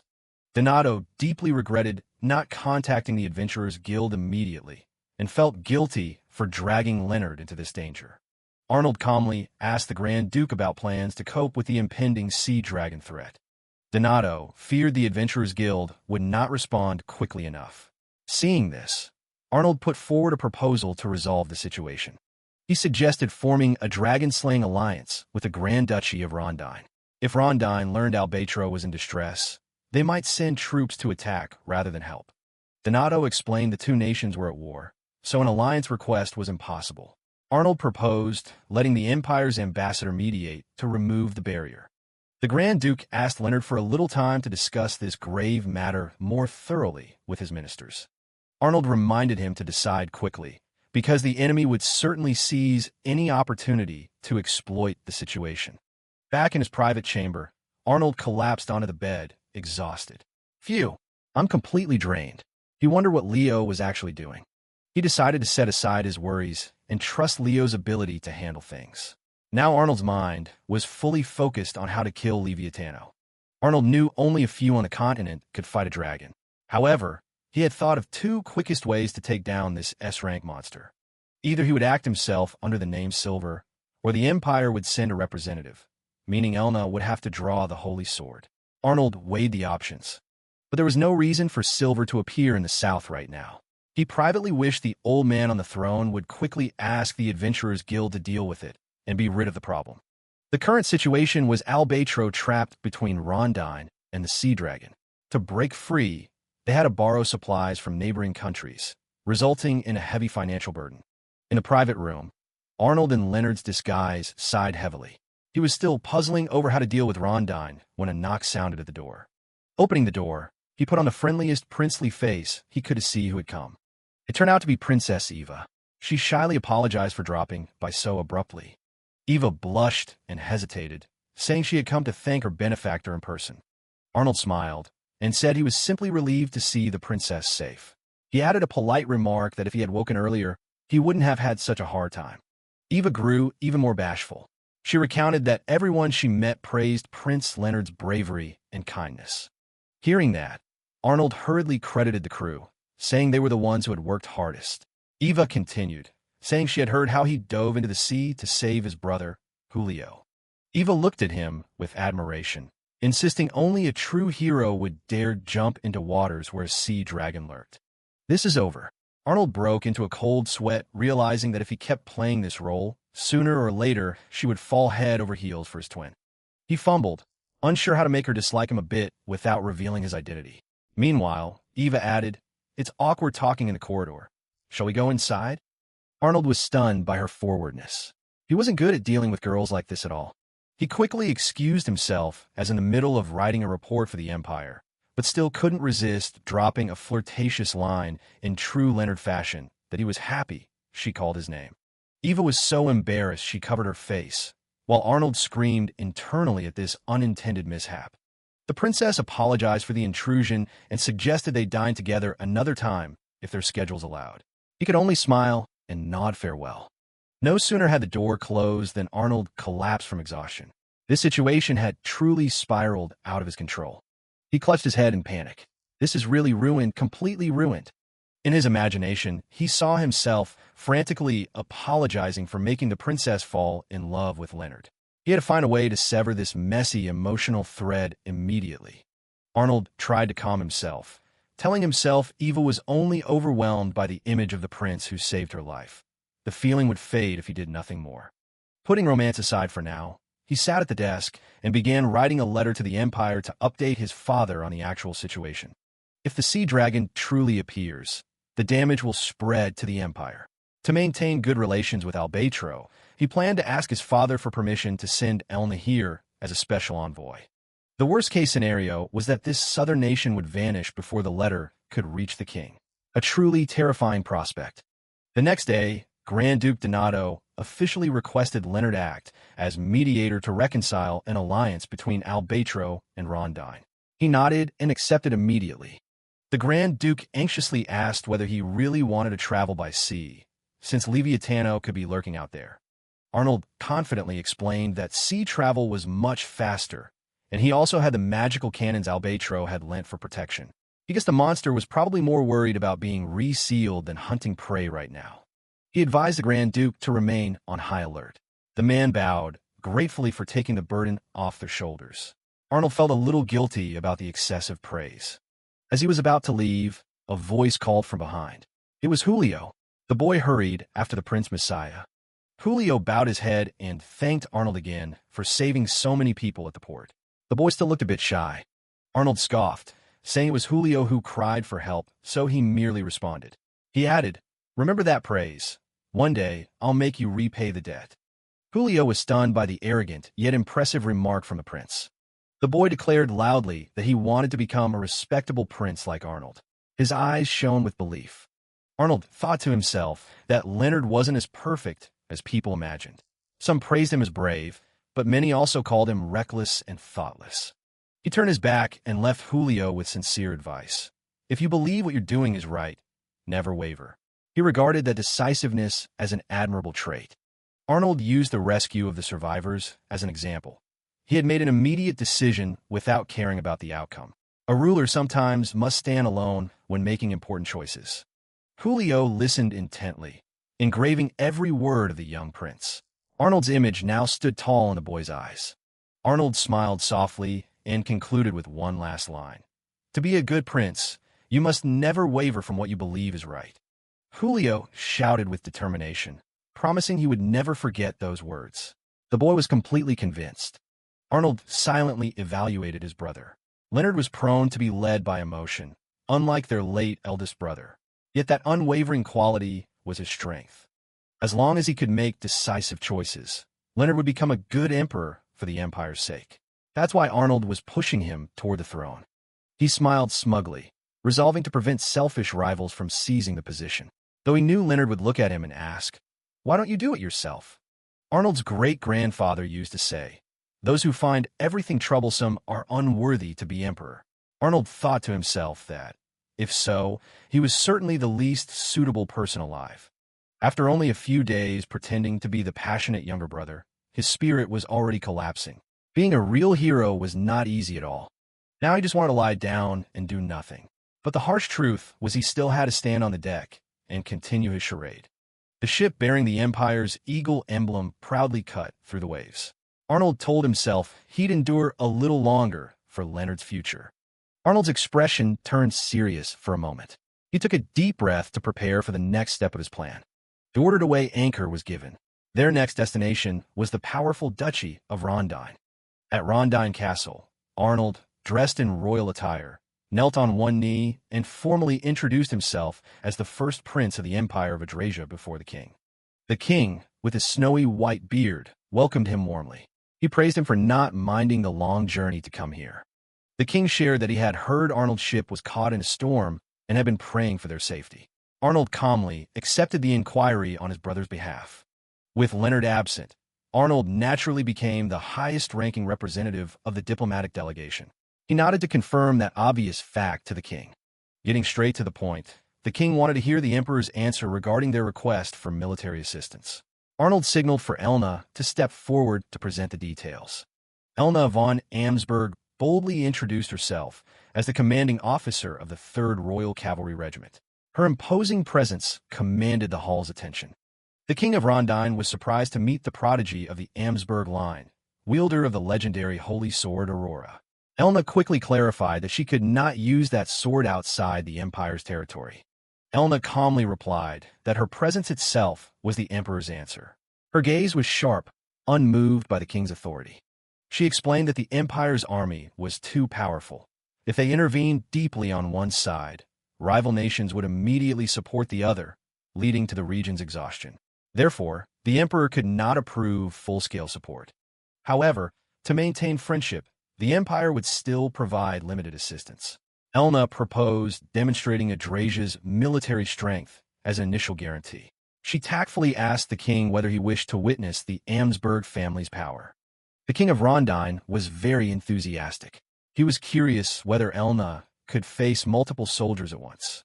Elna confidently replied that 10 men would be no problem. Hearing that, 10 elite soldiers of Rondine immediately formed up.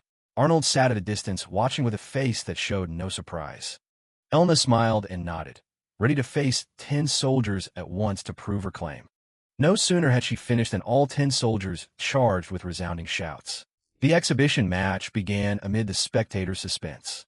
Elna effortlessly defeated them, loudly ordering the knights not to falter before their mistress if they still called themselves cavalry. Meanwhile, Arnold yawned repeatedly, finding sitting idle terribly boring. He privately wondered whether his brother was suffering the same way. Being idle left Arnold feeling oddly uncomfortable. A few days later, Arnold's ship entered Rondine's waters. He sighed, only wishing the swap with Leonard would be completed quickly. Suddenly, the whole ship trembled violently, accompanied by strange noises from beneath the sea. The commander panicked, not understanding what was happening. "Is the sea crying?" he exclaimed fearfully. Arnold immediately ordered all soldiers to prepare for combat. He barked for absolute silence at once, so as not to attract the attention of whatever was under the water. He realized he had been too complacent. Although they had set up concealment barriers, they hadn't expected to encounter the monster in these waters. It was too late to evade. They had to let it pass. A gigantic creature was gliding right beneath the ship's hull. The crew held their breath, only able to sense its movement through the undercurrents and swirling water sounds. Arnold stared thoughtfully at the black water. The giant sea serpent had passed, leaving an atmosphere thick with fear. The commander heaved a relieved sigh, drenched in sweat. He admitted he had thought the whole crew would die at the monster's hands. Arnold also admitted he had been careless not to anticipate the sea serpent appearing here. He thought to himself that Rondine was indeed a troublesome place. He analyzed that the monster was either heading to Rondine or had just returned from there. Either way, Rondine was about to face serious trouble. A soldier hurriedly ran up to report urgent news. It turned out Rondine was under sudden attack by the creature. Arnold jolted, realizing the ship he had left Leonard on was surely in danger. "I knew it," he muttered. The commander advised Arnold not to act on impulse, but he brushed it off. He ordered the ship to charge ahead at full speed to support his younger brother. Arnold smiled cryptically. Finally, the chance to swap places had come. He had been waiting for this moment for a long time. Determination gleamed in his eyes. A new performance was about to begin amid the smoke and fire of war. From afar, Explosions thundered, shaking the sea. Arnold's ship fired its magical cannons, beginning a dramatic rescue at Rondine's harbor. An AA-class Sea Serpent was viciously attacking warships around the port. Chaos reigned as sea monsters appeared everywhere. Arnold watched the battle with a cold gaze. He instructed Leonard's ship captain not to force a direct fight with it, but to distract it so it wouldn't reach land. The captain protested, calling it impossible. "If you're scared, go hide in your cabin." Arnold snapped. On his own ship, Arnold ordered the helmsman to turn left around the Sea Serpent. Despite objections about the risk, he remained firm. "Do it." The eagle-emblazoned sails billowed amid the blasts. Leonard's ship cheered as reinforcements arrived. "Leo's here," they cried hopefully. Arnold smiled confidently. The plan was in motion. Now was the time to show the world the true power of the Empire's prince. He ordered both ships to coordinate their attacks on the Sea Serpent. The captain obeyed at once, swiftly maneuvering the ship toward the target as the young prince planned. Arnold ordered all the starboard gun ports opened. "We'll make that beast taste magical cannon fire," he growled with authority. "Fire!" Arnold's roar drowned out the waves. Beams of magical light erupted from the barrels, tearing through the air. The magical projectiles struck the water, producing horrific explosions right beside the giant sea serpent. The creature howled in pain. Its ear-piercing scream echoed across Rondine's waters, signaling a turning point in the battle. Seeing the monster hit, Arnold ordered Captain Mark Tiber to bring his ship alongside Leonard's. He wanted to finish off the creatures clinging to that ship. Arnold stood on deck and loudly ordered the cavalry to prepare to board. "Eliminate the monsters clinging to my brother's ship in close combat," he shouted. Arnold called Mark close to give instructions. He needed the captain's absolute coordination to execute the final step of the plan. "I'll go help my brother. Please support me here," Arnold whispered. Mark froze for a moment, then smiled and nodded, understanding the implication. Mark replied with trust. "Your Highness, leave everything to me." Arnold nodded, pleased by the deputy commander's loyalty. Arnold drew his sword and lunged onto the besieged ship. "Attack!" His shout invigorated all the soldiers on board. Yet inwardly Arnold grumbled. "This sword is so heavy." Playing the hero was truly exhausting him. Amid the melee, he searched frantically for Leo's figure. Time was running out for the identity swap. "If we want to switch places, it's now or never," Arnold told himself as the situation stabilized. He needed to find Leonard immediately. "Now!"